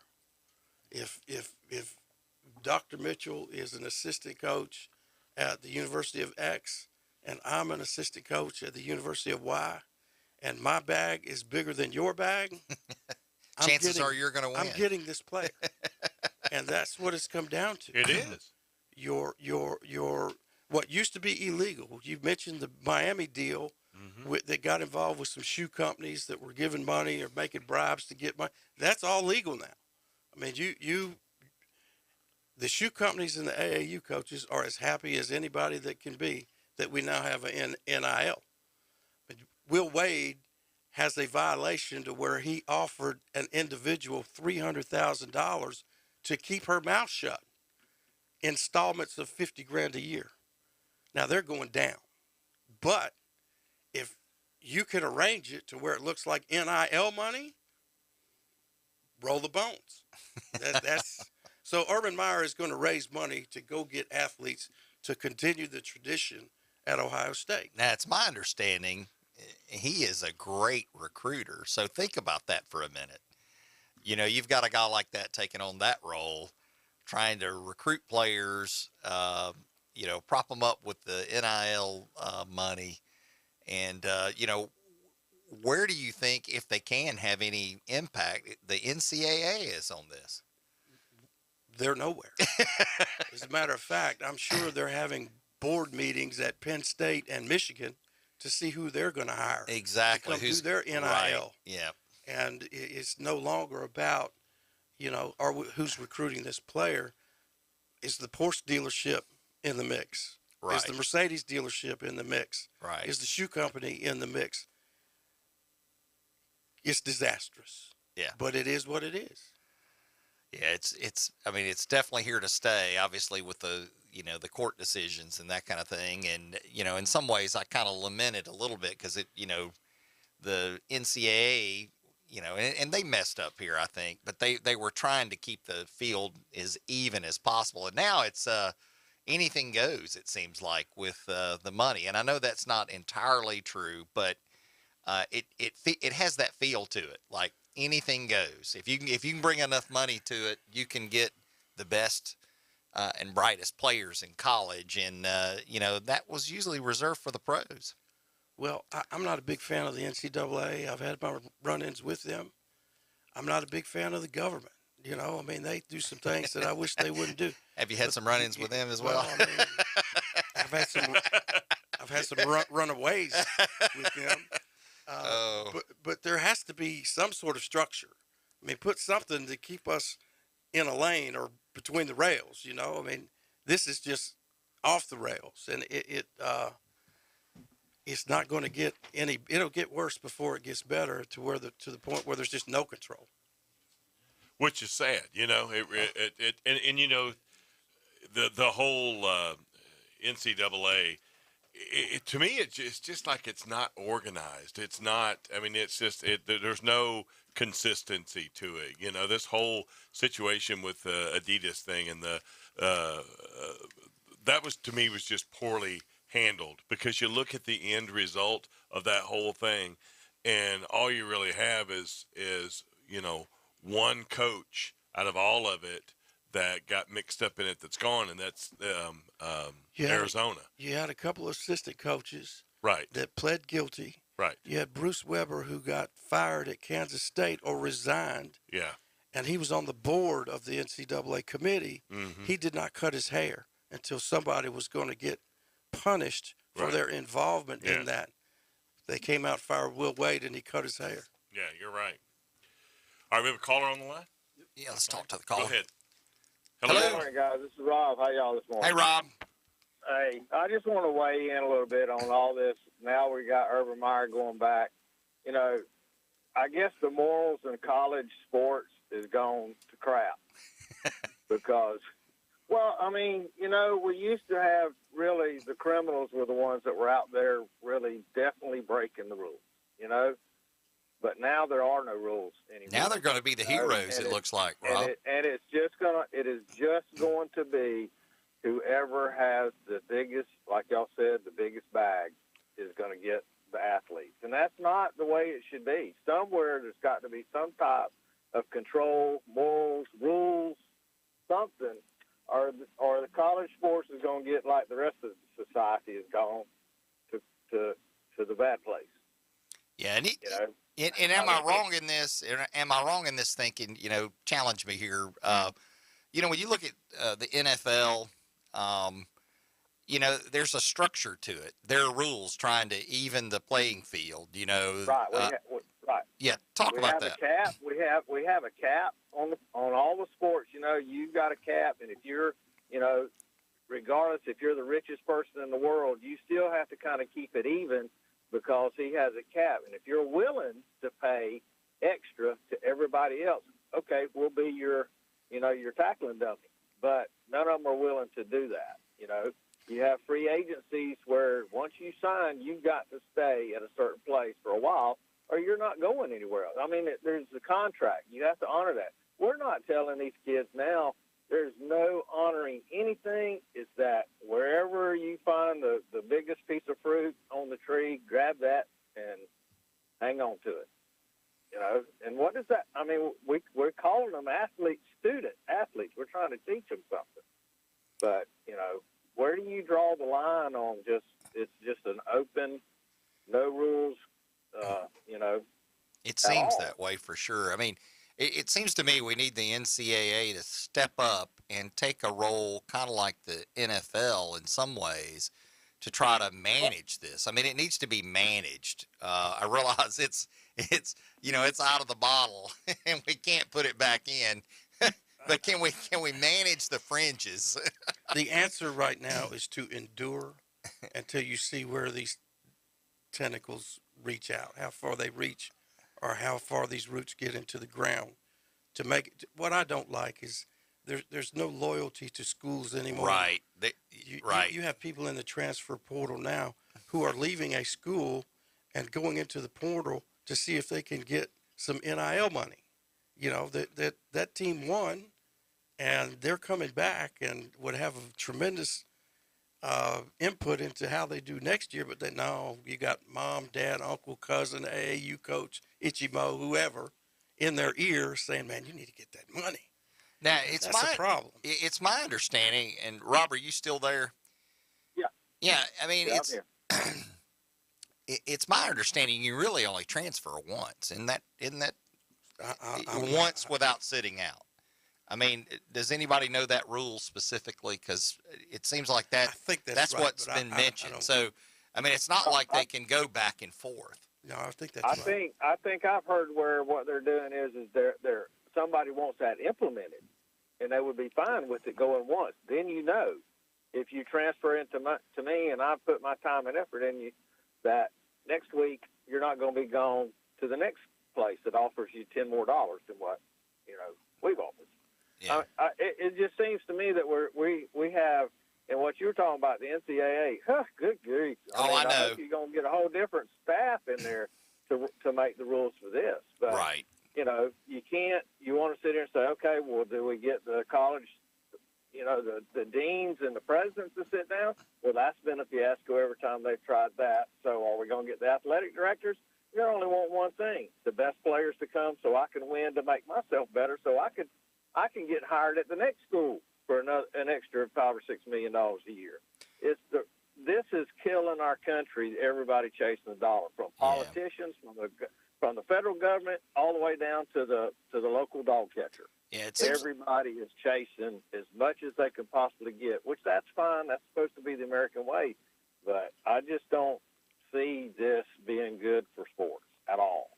Yeah, it looks like there's a lack of leadership, and it seems like that's a big problem, in our country in general, that we seem to not have leaders that can help us, take us in the correct ways, if you will, that we need to go as a country, and with our college sports and those kind of things. I mean, comment on that.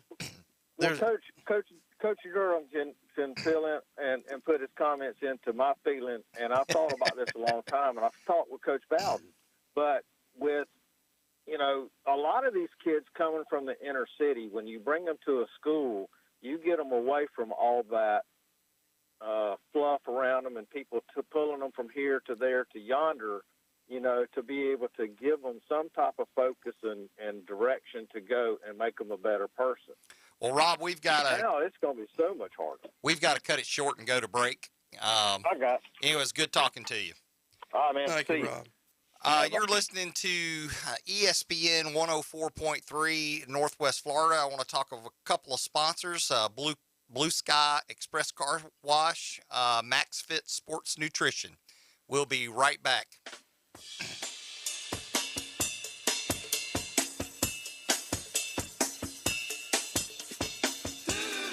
104.3 ESPN Northwest Florida. The Dan Patrick Show. Remember when we talked about Baker Mayfield was going to play through the pain, and this had to do with his contract? And at the time I thought, you know what? You're rolling the dice. It's one thing to bet on yourself, but bet on yourself when you're healthy. And when he was healthy, I thought he was a good quarterback. Is he a great quarterback? No. Dan Patrick. 9 to 11 on ESPN Northwest Florida. At Slim Chickens, craft means something. Craft means bacon. And oh, so crispy. Craft means a good cayenne kick.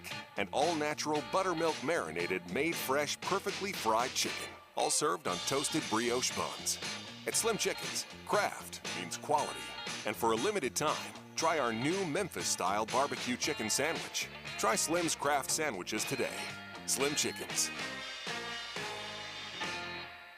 Golf Plus is your premier golf shop on the Gulf Coast. Not a big box or a chain store, but a local store with golf experts to serve you. An amazing array of demo and fitting products, plus a professional repair shop that can handle anything from a basic re-grip to a full set of re-shafts and everything in between. Golf Plus has locations in Dothan and Panama City Beach to serve you. Come see them today for all your golf needs. Located next to Firefly at the Shops at Edgewater. Call 850-249-2726. Home for the defending world champion Atlanta Braves. Powered by Pepsi. WGSX Lynn Haven, ESPN Northwest Florida.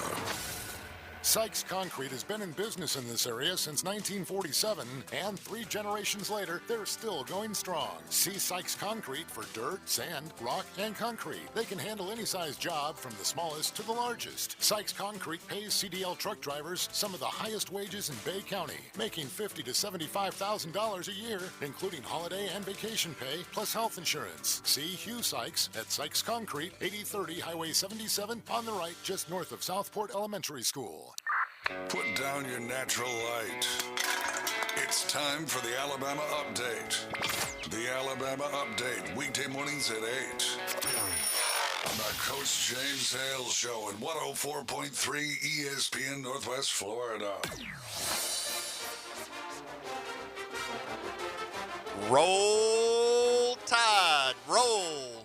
You're listening to the Coach James Hale Show, 104.3 ESPN Northwest Florida.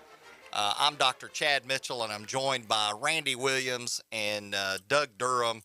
And guys, it's spring football practice season. And there's a lot going on around the country in college football. Well, but we'll start with Alabama first. Yeah, so Alabama's starting their second spring practice today. Second. They had one before spring break, and then they're coming back today for their second spring practice. So there's really not a whole lot to really update people on. Well, I can make this real simple. Alabama is projected to be the #1 team in the country and will be in the national championship game. The only thing left is to determine whether or not they win or lose. And they lost last year, so I imagine they'll win this year. Okay, we can move on. Well, we can only hope so. As an Alabama fan, that is my hope for sure. It's been, last dozen years or so?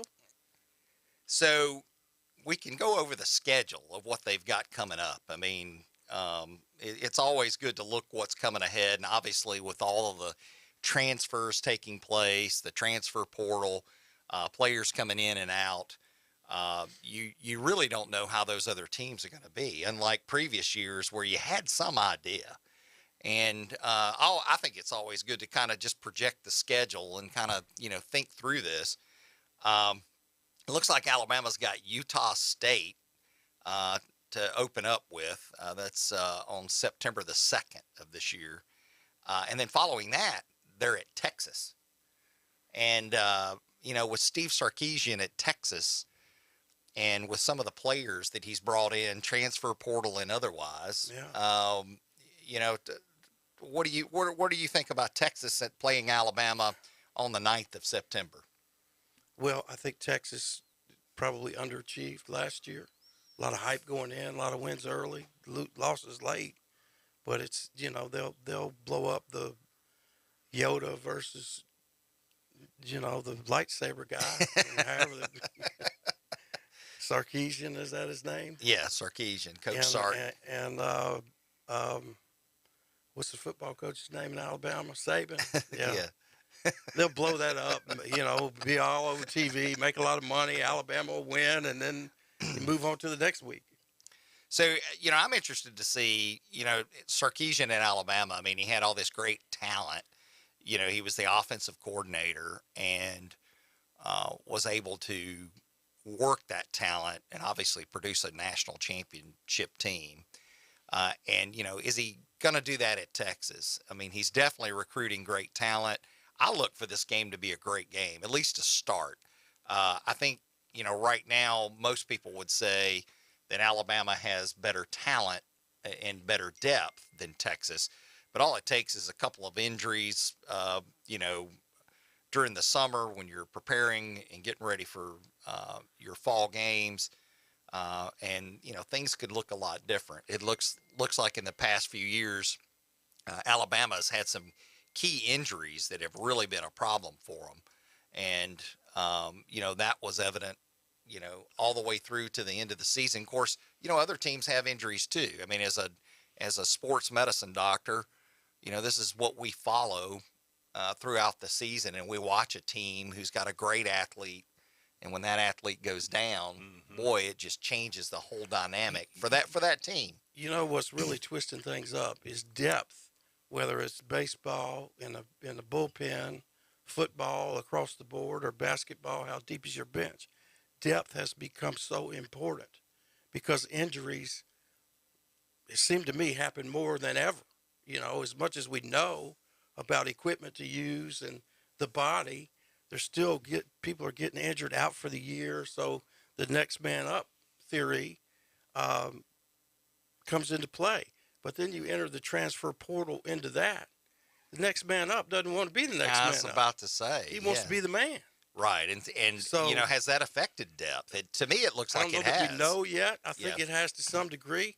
But, it's bound to, when you have a guy at Florida State who decides to sit spring training out because he doesn't like his NIL deal, then you can foresee a portal NIL problem continuing to happen. That just made me throw up a little bit when you said that. Oh, man. It was that. I mean, it's getting coming. so much like the NFL. What's going to be the difference? Why don't we just, You're right. say forget college football and let them just go on straight from high school right on into the pros? I mean, that's just ridiculous. They're getting NIL money in the high schools now. I'm not surprised. So, right. But you're going to completely and totally just mess up football, in my opinion, if that ends up, if this continues and moves on. Just call it like they do baseball. I was just reading a story. I mean, attendance at college football games is the lowest it's been since 1981, and it's been declining for the last 7 years. And I think people are going to start saying, you know what? Why should I support this and continue to be a fan of it when it's no different than what you get in the NFL? There is your answer. And that is pretty much the answer to everything, whether it's political or athletic. When schools start losing money, that's when they start making changes. And if the revenue that's not coming in from home football games and the shoe deals that are outrageous for some of these schools start going more to these players, you'll see people screaming for change. Yeah. Not until then. Well, getting back to the schedule for 2022. Yeah, I have a question about that. Okay, go ahead. As an Alabama fan, are you more concerned about Utah State or Louisiana Monroe? Louisiana Monroe, definitely. All right. And then you've got when you look at Alabama's schedule, I mean, you got to be like just shaking in your boots. You got Utah State, and then you've got the Texas game, then you got Louisiana Monroe, then you got Vandy. Boy, that's going to be a struggle. And here's the thing about it: the Vandy game, it's in Tuscaloosa. Awesome. So, other than the Texas game, I mean, you expect Alabama to win those. Although, as a Bama fan, we always question Louisiana Monroe. That's always a. And then the last game before you go into the Iron Bowl, I mean, when you run up against a juggernaut like Austin Peay. I mean, that's going to be, Alabama's schedule is, that's tough.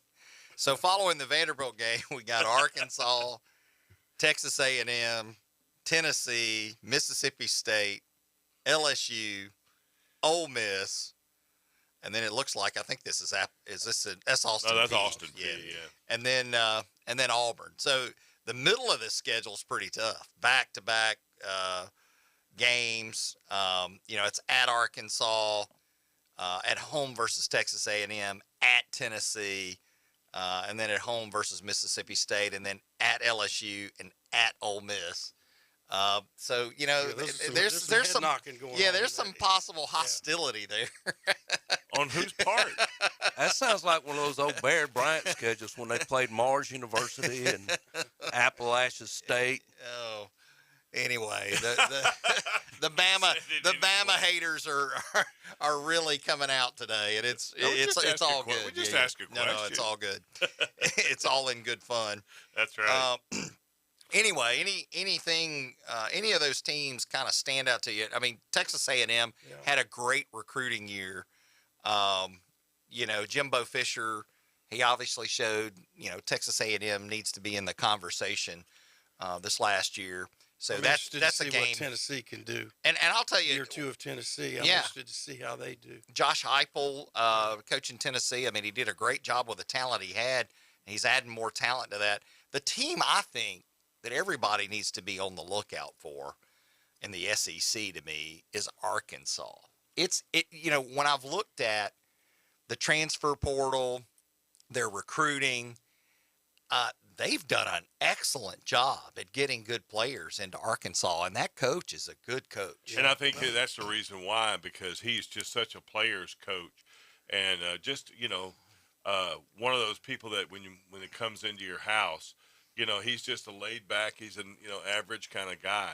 But all kidding aside, though, when you look at the bottom half of Alabama's schedule, really kind of the middle part of it, when you get past Vandy, you've got Arkansas. We know what they're doing. We just talked about that. Then you got A&M.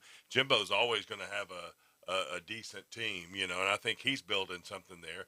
And then Tennessee. I mean, who would have thought first year that Tennessee would be where they are now? I mean, they had a really good year. And then you got Leach at Mississippi State. I mean, he's just he's building a program. And you say what you want to about the former Notre Dame coach. Kelly. Kelly, yeah. I mean, the guy can coach. He'll be able to get the players now. So LSU's going to, and Lane Kiffin has already, proven what he can do. Yeah, get your popcorn out. But you know what? I mean, that's fans love that kind of stuff. Absolutely, with Lane Kiffin. I mean, to me, that's college football, not name, image, and likeness.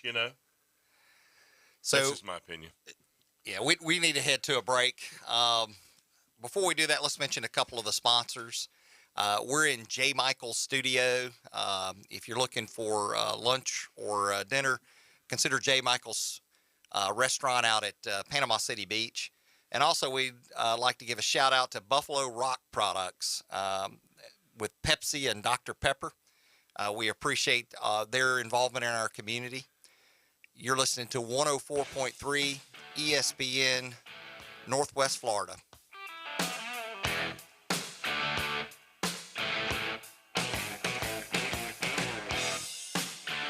Good Monday morning. I'm forecasting mostly sunny skies today. A nice spring day. The high 70 to 75. An east wind 10 to 15. Partly to mostly clear overnight, 55 to 60, light east winds. Water temperature in the Gulf is 68 degrees. Chance of showers and thunderstorms Tuesday and Wednesday, partly to mostly cloudy. This weather forecast has been brought to you by Mid-South Lumber, best little lumber yard in Panama City and Youngstown. For 104.3 ESPN Northwest Florida, I'm meteorologist Tim Root. 104.3 ESPN Northwest Florida is your exclusive home for the Sweet 16. Catch all the excitement of college basketball's premier event right here. And the dream is alive!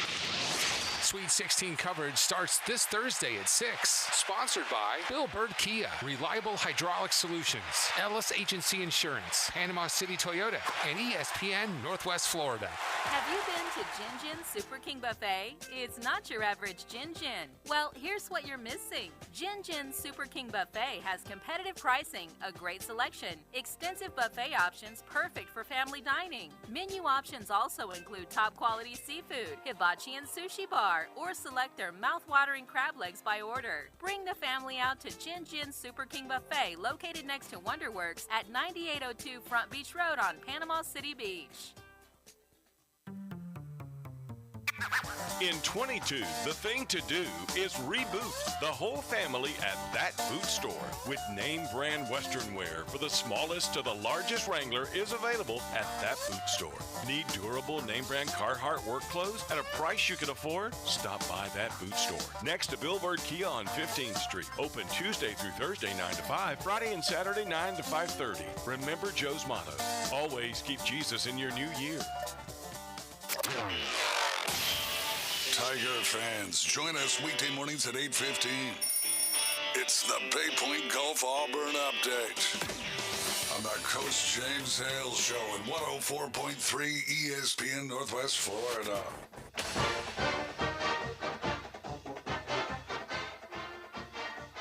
Or Eagle. Hey. One of my favorite things to hear my wife say, she's fired up rabid Auburn fan. Sometimes I like her, and sometimes I don't. Do you watch games together in the same we room? do, and sometimes it's a great win for me, and sometimes it's a great win for her. Doesn't seem like a great win for anybody. That's the favorite thing you like to hear. Obviously, she's very disappointed this morning with the basketball result. Auburn going down to Miami, and we talked about that earlier in the show. And off. Yeah. So I think there are a lot of disappointed Auburn fans. So we'll switch gears a little bit, and we'll go to football. Obviously, spring practice is going on. Auburn's A-Day game is going to be coming up in I think it's the first week of April, if I remember that right. But let's look at Auburn's schedule coming up. It's always good to kind of see who they're going to be playing, how their schedule is going to pan out with, the talent and the recruits and the transfer portal students that these other schools have had and the coaching changes. So looking at Auburn's schedule, they've got Mercer to start. And then it looks like, if I've got this right, this is San Jose State. It is. The Spartans. And then let's see if I can get back to my schedule here. Then they've got Penn State like they did last year. They have that return game. This year it's at Auburn. Yeah, which that'll be a great game. I hope I get to go to that one. Yeah, it would be a really good game to go that would solve a lot of problems for them. If they can win those first two games and then beat Penn State, they're on a good trajectory to, have a better year than last year. But you know what? Once you get past Missouri, the Penn State Missouri game. I mean, it's right into the teeth of the schedule with LSU, and then you've got Georgia, Ole Miss, Arkansas, Mississippi State, A&M, and you can say what you want to, but their game before the Iron Bowl is a little bit different than what Alabama has. I mean, they've got Western Kentucky, and Western Kentucky can play football. Yeah. So you look at some of the coaches that have been to Western is used to success. So that's going to be a little bit tougher than you got Alabama. So Auburn's got a tough row to hoe this year with their schedule. The biggest problem that Auburn has is the culture reset. I mean, they lost, I think, 5 in a row to end the year. Yeah, and then they had all the lost stuff the bowl game. that happened with basically no confidence in the head coach. They were trying to find ways to get rid of him, and it was going to cost them $18-19 million to do it. Right. So they didn't. Right. Now they have to overcome. They really don't want the coach to be here, so we got to roll with that. Yeah, and you hope that Brian Harsin can turn it around. I mean, he's been a successful coach, did well at Boise. So we'll see what happens. I mean, I hope he does for Auburn's sake. It's been tough for Auburn. I think that's what a lot of people were hoping that the basketball team would go a little further. Well, players respond to culture. Yeah. And if you create one that's we're getting after people, we're winning games, where this is a program, they're all in. Yeah. But if there's a vision of instability, players recognize that, and then they hit the portal button. Yep. I'm out. Yep. Well, guys, we got a caller. Who's on the line? Go Blue Truck City, Arizona, bring out 20 back to Tendo. Oh, God, I told him to hang up on that guy. Hey, Michigan Eddie, what's going on, buddy? Hey, is Louisville even in the tournament? Saying. No, we'll be in next year. We just hired us a new coach, yeah. So we're Eddie's last name is Hooligan. Is that not Hooligan or Hoonigan? I mean, neither, but you're close. Neither. Well, you know, you talk about. I know you're here to talk about Michigan, and you know, your coach got a lot of love, and of course he had some work to do after punching a assistant coach in the face. But I think he got a little bit of that love back this weekend when he embraced that Tennessee fan or Tennessee player. Well, here's the thing, you know, no one's perfect, right? So what you saw on Saturday afternoon was more indicative of Coach Howard than what you saw a month ago. So people need to kind of lay off a little bit because everyone makes mistakes. There's only one perfect person that walks this earth, right? So people need to lay off Coach Howard because he's been great for Michigan, and when he was an NBA player, Fab Five, NBA coach, all that, and he's a competitive guy. And you know, tempers flare sometimes. He paid his dues. You got to move on. So that's it. But it was awesome. It's gonna be in that one shining moment reel before the championship game. Well, let me ask you this: what if that was somebody like say a Coach K, or maybe like a Rick Pitino, or maybe Tom Izzo, or somebody like that punched an assistant coach? Do you think they would get a pass on that? We teach kids discipline and to keep your emotions under control. What does that say about your coach if he's slugging another coach from the opposing team? But here's the thing. That's the problem with the media today. You're only talking about Coach Howard. What about the Wisconsin coaches? Like, they're innocent of it too? Well, what do you mean the Wisconsin coaches? We must have missed something on that. I'm sort of with what's his name, Eddie. Michigan yeah. Eddie. Yeah, that's him. Well, the Wisconsin coach grabbed Howard by the arm. That started the whole thing. I do not agree with Howard punching the guy in the face. I agree with every punishment that they gave him. I also think that coach at Wisconsin should have had to sit a game. Because when somebody's walking past you, you don't grab him by the arm to get your point across. That, you know, there's instigation. They catch the second guy all the time. But I'm with Eddie here. They should have got Wisconsin for something. But I think he sounds like a Bama fan making excuses. Oh, here we go, me? Randy. No, Eddie. I'm just saying there's two sides to every story, and people are only harping on Coach Howard. Yeah. And here's the thing, to your point, Randy. I think if Coach Izzo or Coach K did it, they probably would have got the same punishment. Now, Rick Pitino, he's been in trouble for a while with scandals and all that. So they wouldn't have given him a break at all. They probably would have canned him because he is not a moral person in my book. But can I say something?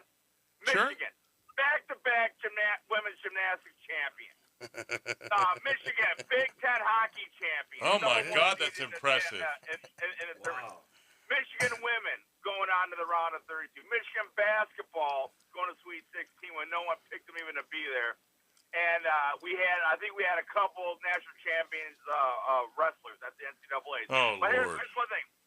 But here, now I'm going to circle back, like the secretary, circle back to this area of sports. So we took little Eddie up to Nashville this weekend to qualify for the quarterback East Coast duel in July, right? But it was at Ravenwood High School, and it's a beautiful place south of Nashville suburb. It's just beautiful. But you know who's Ravenwood High School quarterback is committed to? No. Florida State, Chris Parsons. There you go. I found that out today. So I just want to throw that tidbit to Coach Manley if he's listening. Yeah, Chris Parsons. At Ravenwood Raptors, as a matter of fact. Great place. So, anyway. Well, I hope you had fun. So, Eddie. I'm tired. So, I got back late last night. I'm looking at this Michigan schedule for the fall football here. We got Colorado State, Hawaii, UConn, Maryland, Iowa, Indiana, Penn State, Michigan State, Rutgers, Nebraska, Illinois, and Ohio State. As a Bama fan looking at that, that doesn't look like a very impressive schedule to be playing. Your comments? Well, it's like your non-conference schedule, ain't it? Yeah, the whole schedule's like our non-conference schedule. No, Iowa's going to be tough. I believe that's at Iowa, if I'm not mistaken. Is it It is at Iowa. Yes, it's at Iowa. So we always have trouble in Iowa City, always. Sparty's going to be tough. We got them at home. Ohio State at the shoe is going to be tough. We got Penn State at home. That's going to be a tough game. But everything else, Indiana's a question mark right now. Maryland's going to be tough, but we should handle them. But, I mean, it is what it is. I mean, the only thing I'm disappointed at is the non-conference scheduling. But it seems like you're getting penalized for good losses now to make the playoffs. So now I think schools are going back to playing weaker non-conference schedules. Am I right? Well, I don't know if that's entirely true, but there is a point for considering that as a coach. I imagine. There's several factors that play into that. And I know these schedules are made, about 5 years in advance, most of them. And so there's a little bit of that going on. But I just thought I'd rib you a little bit. We're, getting into what the schedules look like for next year. And obviously, this was set in stone probably a couple of years ago before, the current conditions and all the transfer portal and issues and these other teams not performing the way they traditionally have. So, anyway, that's just my comment. Well, don't sleep on Rutgers either. I mean, Greg Schiano is back. I mean, when he was there before, he had them humming. And if he does it again in Rutgers will be they'll compete in that conference. Well, I tell you, there's only one school in New Jersey right now, and that's St. Peter's. You know what I'm saying? But anyway, that's right. Rutgers almost beat Michigan last season, so you're right on that, Randy. Yeah, I know I'm right. But I'll tell you, that's why I play the game. I am disappointed in Michigan's non-conference schedule. I mean, we got some good ones coming down the pike with Texas, Oklahoma, UW, but if I was a season ticket holder, I'd kind of be upset because there's no good non-conference teams coming into Michigan. But you do got Penn State and Michigan State coming into town. So but they will all be sellouts of 100,000 people paid tickets. Well, we've got to go you're right. We've got to go to a break, Eddie. We're going to have to cut you short. Appreciate you calling in. And right now, we're going to let Randy mention some of our sponsors. Well, of course, Bay Point Golf, who is the sponsor of the Auburn Update, we'd like to say thanks to them. Also, Paparazzi Gourmet Deli, Thomas Drive on Panama City Beach. We'll take a quick time out. We're coming back. You're listening to the Coach James Hale Show, 104.3 ESPN, Northwest Florida.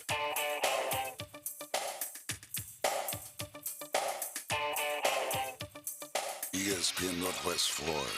The legendary Paul Feinbaum Show.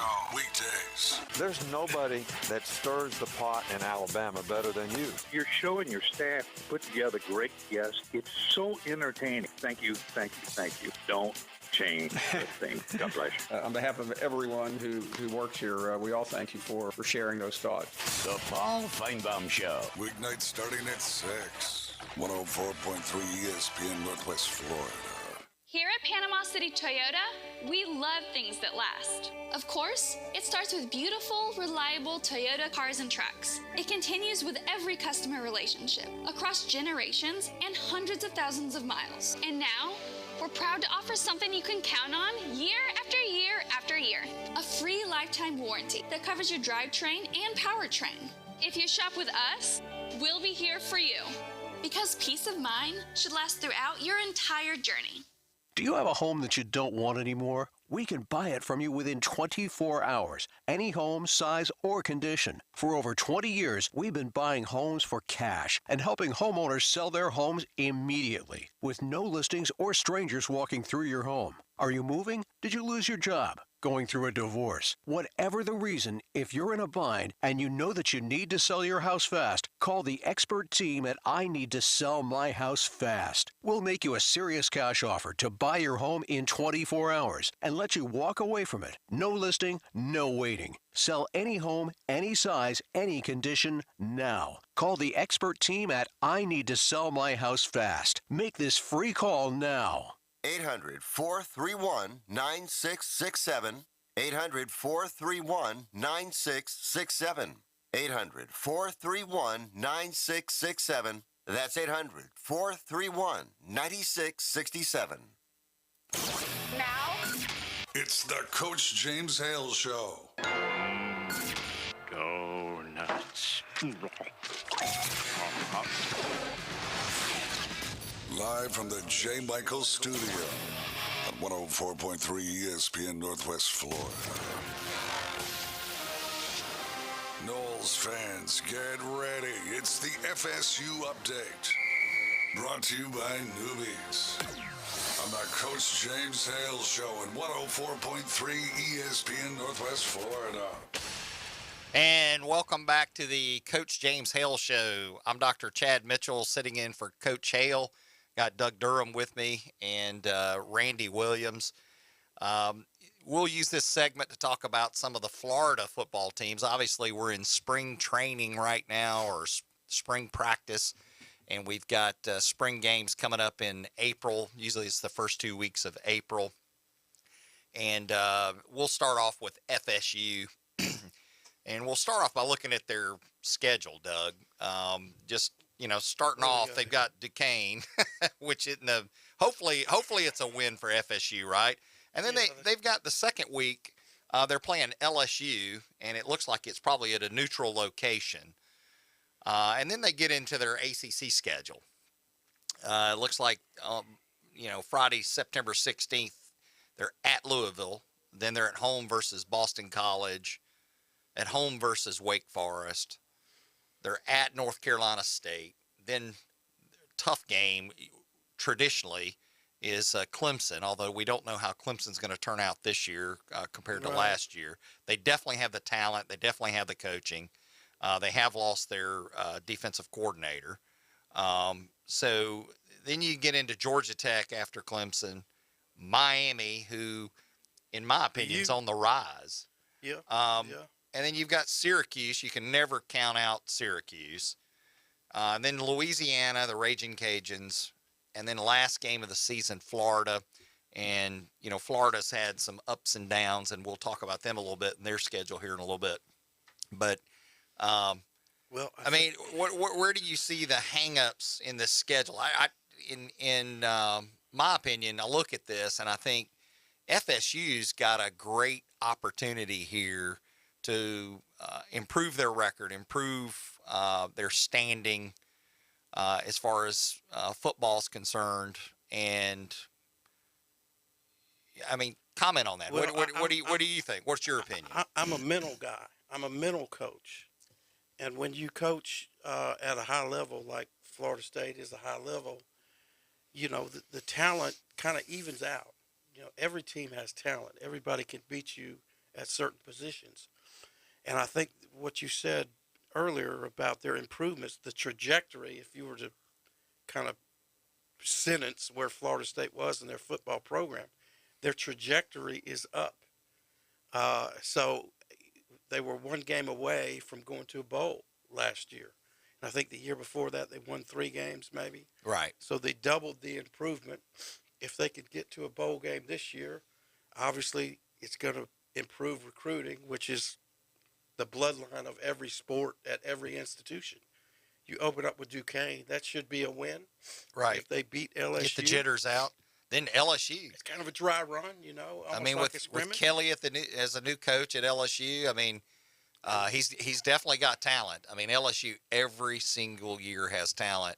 And if he puts together a good scheme, that could be a tough game. And that might be where FSU's season kind of hinges. Well, How I was well thinking- they do against LSU. I was thinking two things.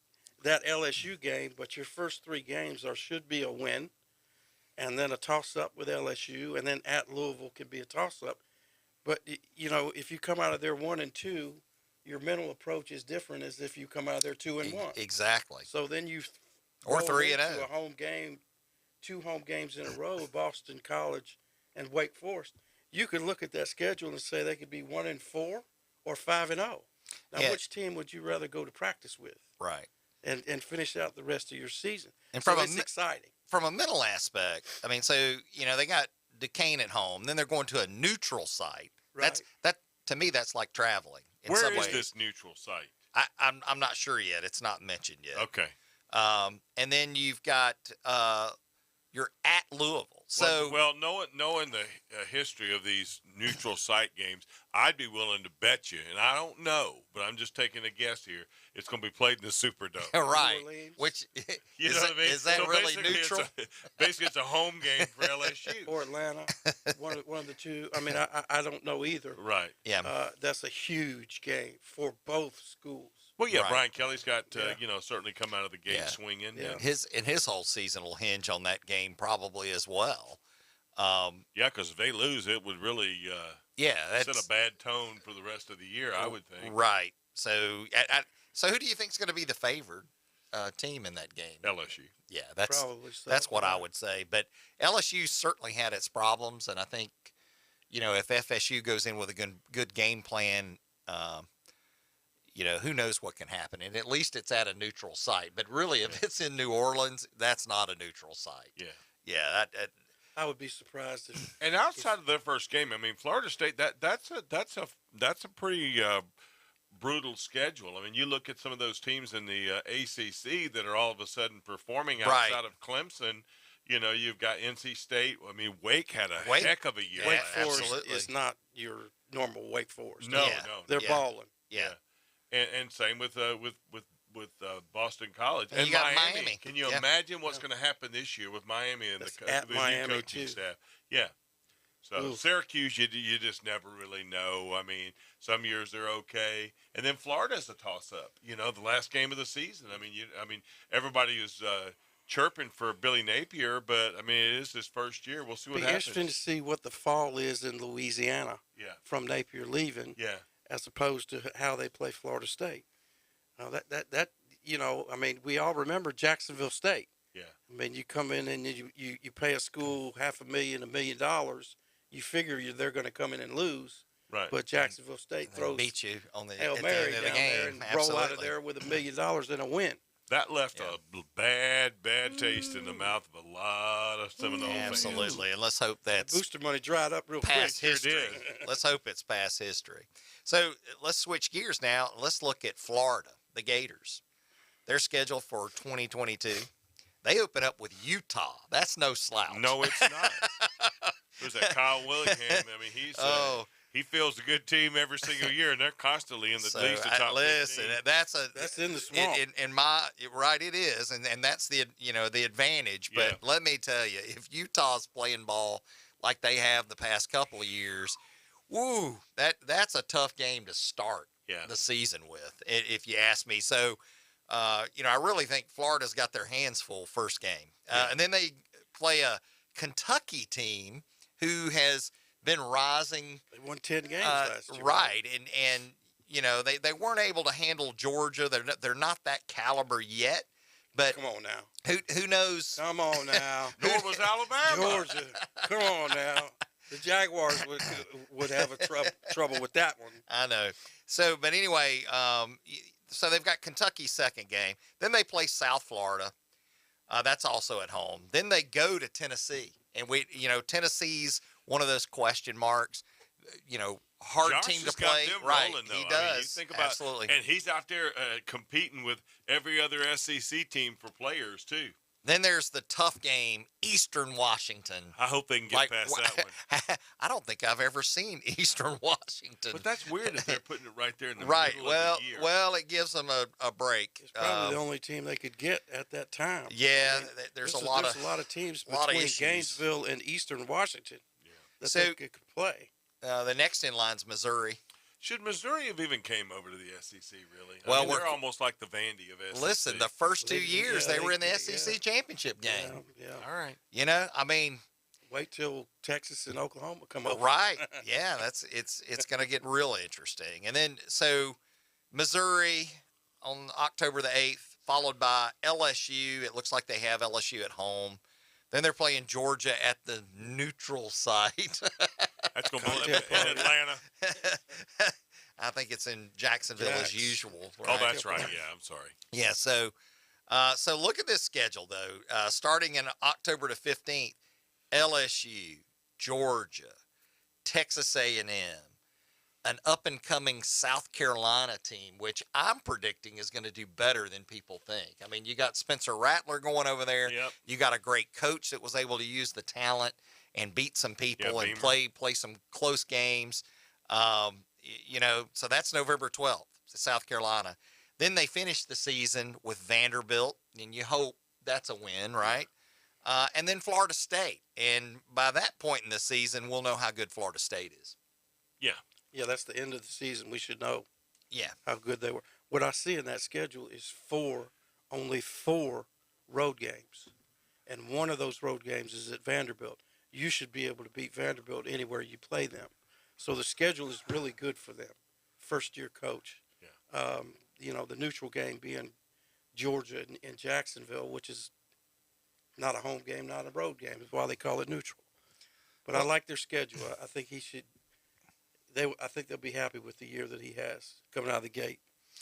And then, you know, I shouldn't say finish out the Florida Round teams. out. Yeah, because, well, you know, we haven't covered UCF, and Coach Hale always likes me to cover UCF. Maybe we'll get to that in the next segment. We'll talk about their schedule. You know, the defending national champions from what year was that? But anyway, I always like to talk about UCF because I think they're an up and coming. They deserve to be talked about. I mean, they paid some dues, played some good football. So the Miami schedule, we'll run through it really quick. Bethune-Cookman, Southern Miss, Texas A&M, Middle Tennessee, North Carolina, Virginia Tech, Duke, Virginia, Florida State on November 5th, and Georgia Tech, Clemson, and Pittsburgh. That's actually a schedule in Miami's favor. Absolutely. That really gives them a good shot to figure out where they are with, you know, Bethune-Cookman and, you know, Southern Miss. I mean, they've continued to struggle. A&M is going to be their biggest test. But if you give me two teams to play ahead of that and be able to get some of the jitters and stuff out and the new coaching staff, you know, in rhythm, man, who he's brought in as assistant coaches, and Mario Cristobal can coach. I mean, if I'm a Miami fan, I'm cheering loud. I see 8-4. He brought in Charlie Strong to help with the defense. I mean, he brought in some heavy-hitting assistant coaches. So I think good things are coming to the University of Miami. All right, we'll get set to go to a break here. Thanks to Blue Sky Express Car Wash and also our friends at Newbies.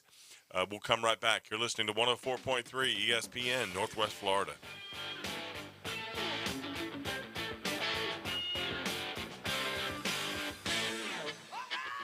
Good Monday morning. I'm forecasting mostly sunny skies today. A nice spring day. The high 70 to 75. An east wind 10 to 15. Partly to mostly clear overnight, 55 to 60, light east winds. Water temperature in the Gulf is 68 degrees. Chance of showers and thunderstorms Tuesday and Wednesday, partly to mostly cloudy. This weather forecast has been brought to you by Alford Tire and Service Center in Callaway. For 104.3 ESPN Northwest Florida, I'm meteorologist Tim Root. 104.3 ESPN Northwest Florida. Your exclusive home for March Madness. And it goes for the win! We'll bring you every game live. It's the NCAA Men's Basketball Tournament, college basketball's premier event, and it's all right here. And the dream is alive! 104.3 ESPN Northwest Florida. The dream, yes! Alford Tire and Service Center on Tyndall Parkway in Callaway is your authorized Goodyear and Michelin dealer. Did you know that brake fluid absorbs moisture over time? Moisture contamination can lower your fluid's boiling point, leading to overheating and poor braking performance. Offered Tire and Service Center. We recommend having your brake fluid flushed every 2 years. Alford Tire and Service Center on Tyndall Parkway in Callaway. Locally owned for the past 35 years and worth the drive from anywhere. It's the cooling season, and time to call Steverson Air Conditioning for your preventative maintenance to keep your air conditioning system operating at full capacity. Steverson Air Conditioning has preventative maintenance programs, and they service all makes and models. Steverson Air Conditioning offers air duct cleaning. Steverson Air Conditioning has after-hours service and free estimates on a system change-out or duct cleaning. Call them at 248-1109. His biggest fear about the zombie apocalypse is all the walking.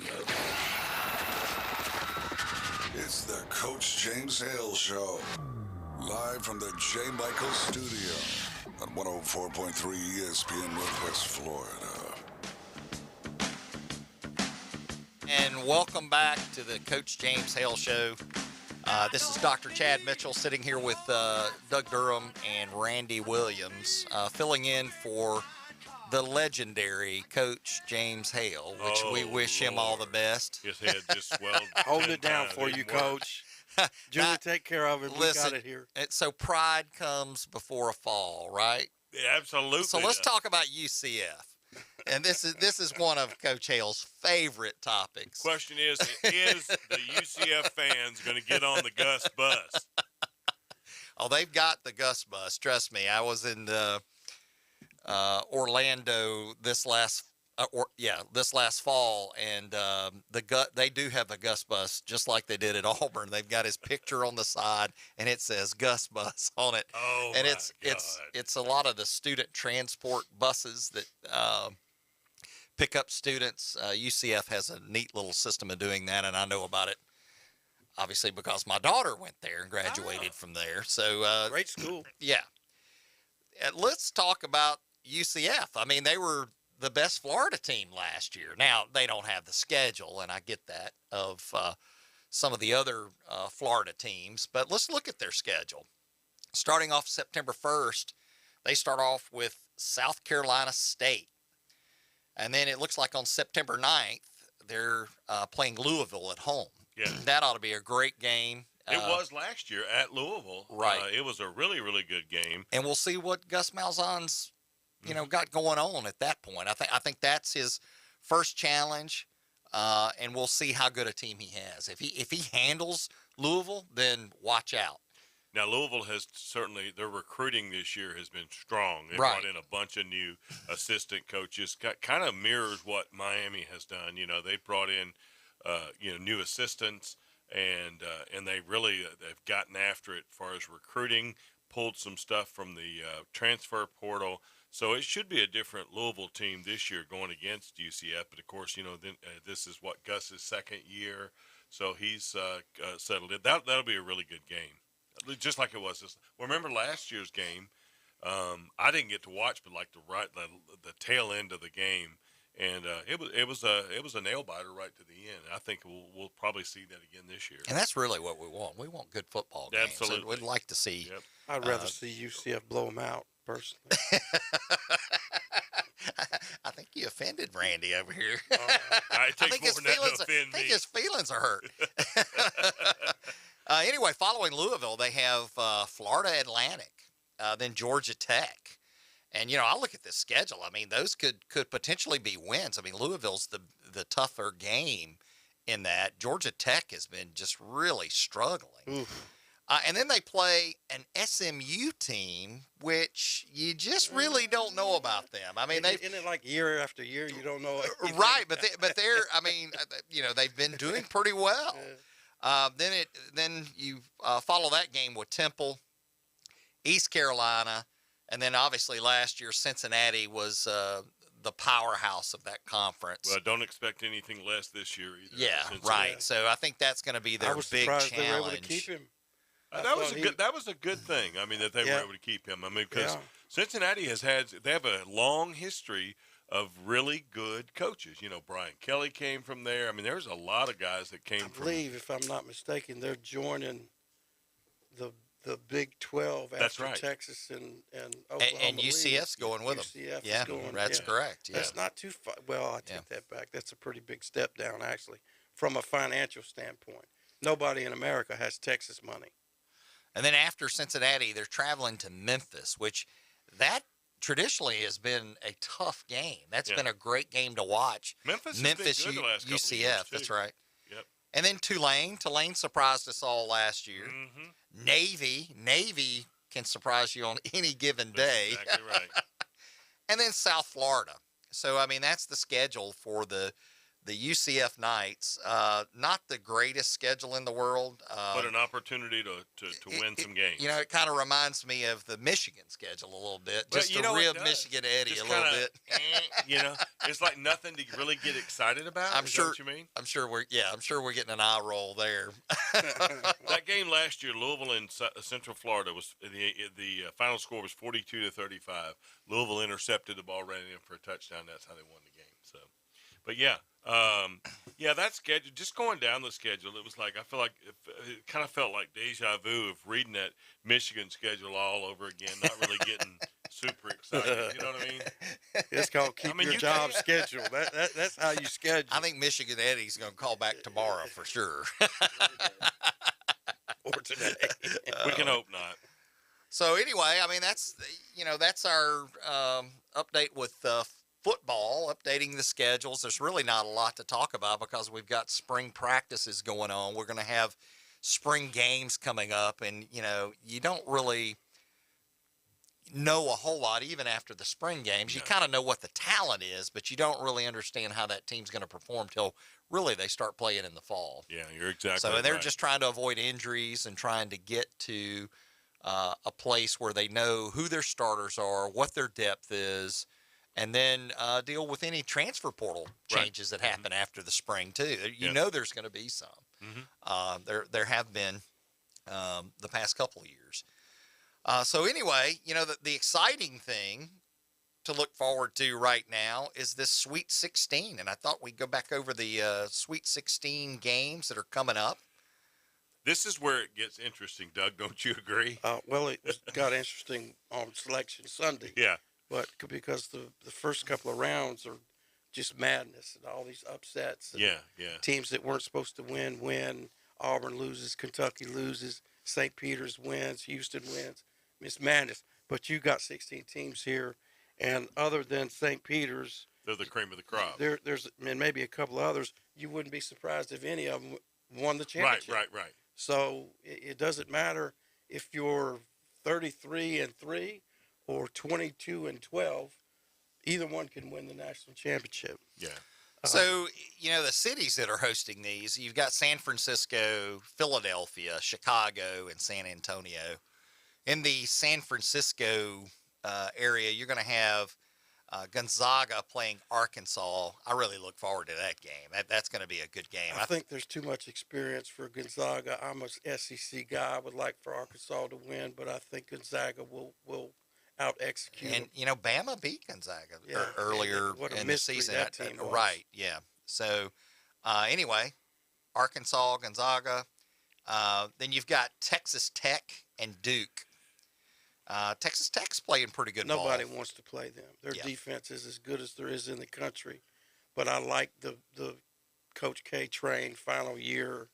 Guys are playing really good. I like Duke in that game. Low-scoring game. Maybe low 60s, high 50s. Unless Duke really gets on a roll. So that's the San Francisco venue. And then in Philadelphia, you've got North Carolina playing UCLA. That's going to be a great game, watching that. Two traditional powerhouses playing each other. A good matchup. Flip a coin. Yeah. I'm going to take North Carolina. I like what's happening with that program after Coach Williams leaves. Then you got Purdue playing St. Peter's. Yeah, the Cinderella St. Peter's. We talked about it earlier. I think that bubble bursts. Purdue wins. Then you got a North Carolina-Purdue matchup, a Gonzaga-Duke matchup in the West and in the East. And then you go to the South. What city is the South in there? Arizona. Houston. Yeah, it's San Antonio, Texas. That game will be similar to Texas Tech Duke because Houston is going to make you pay. And you're talking about Arizona playing Houston. I like Arizona to win that game. Then you go to Michigan and Villanova. You know, I'll take Michigan in that game, and Arizona and Michigan will play in the Elite Eight. In the Midwest, you got Kansas playing Providence. Right. I'm going to go Providence there. I think Kansas is a great team. They can be beat. I like Miami over Ohio State. So you mean Iowa State? Iowa State. Miami and Iowa State. So Miami and Providence will play in the Elite Eight. Okay. And we'll go from there after that happens. It rounds it out. Looks like it's going to be some exciting games. Looks like these are coming up on the 24th and 25th of March. Yeah, all this weekend. And all the games will be live right here on 104.3 ESPN Northwest Florida. So we'll have everything from bell to bell. So, it's time. We have 1 minute. Sponsors 1 minute. Yeah, he's looking at you, so I didn't know if he realized that was my gig or not. We'd like to thank all of our sponsors, our friends at Buffalo Rock, also Rudy's Barbecue, Stevenson Air Conditioning, and many, many more. We'll be back here again. Coach Hale will be back tomorrow. So back to somewhat normal tomorrow. So almost about this much normal. So well, we hope he's feeling better. Yeah. You know, but he held it down for him, but he's the guy.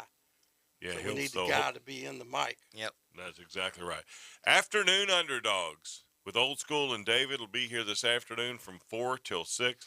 Always a lot of fun. Colin Cowherd, Dan Patrick as well. So make sure you stay tuned right here all day long for the best in sports in Northwest Florida. 104.3 ESPN Northwest Florida. Have a great day.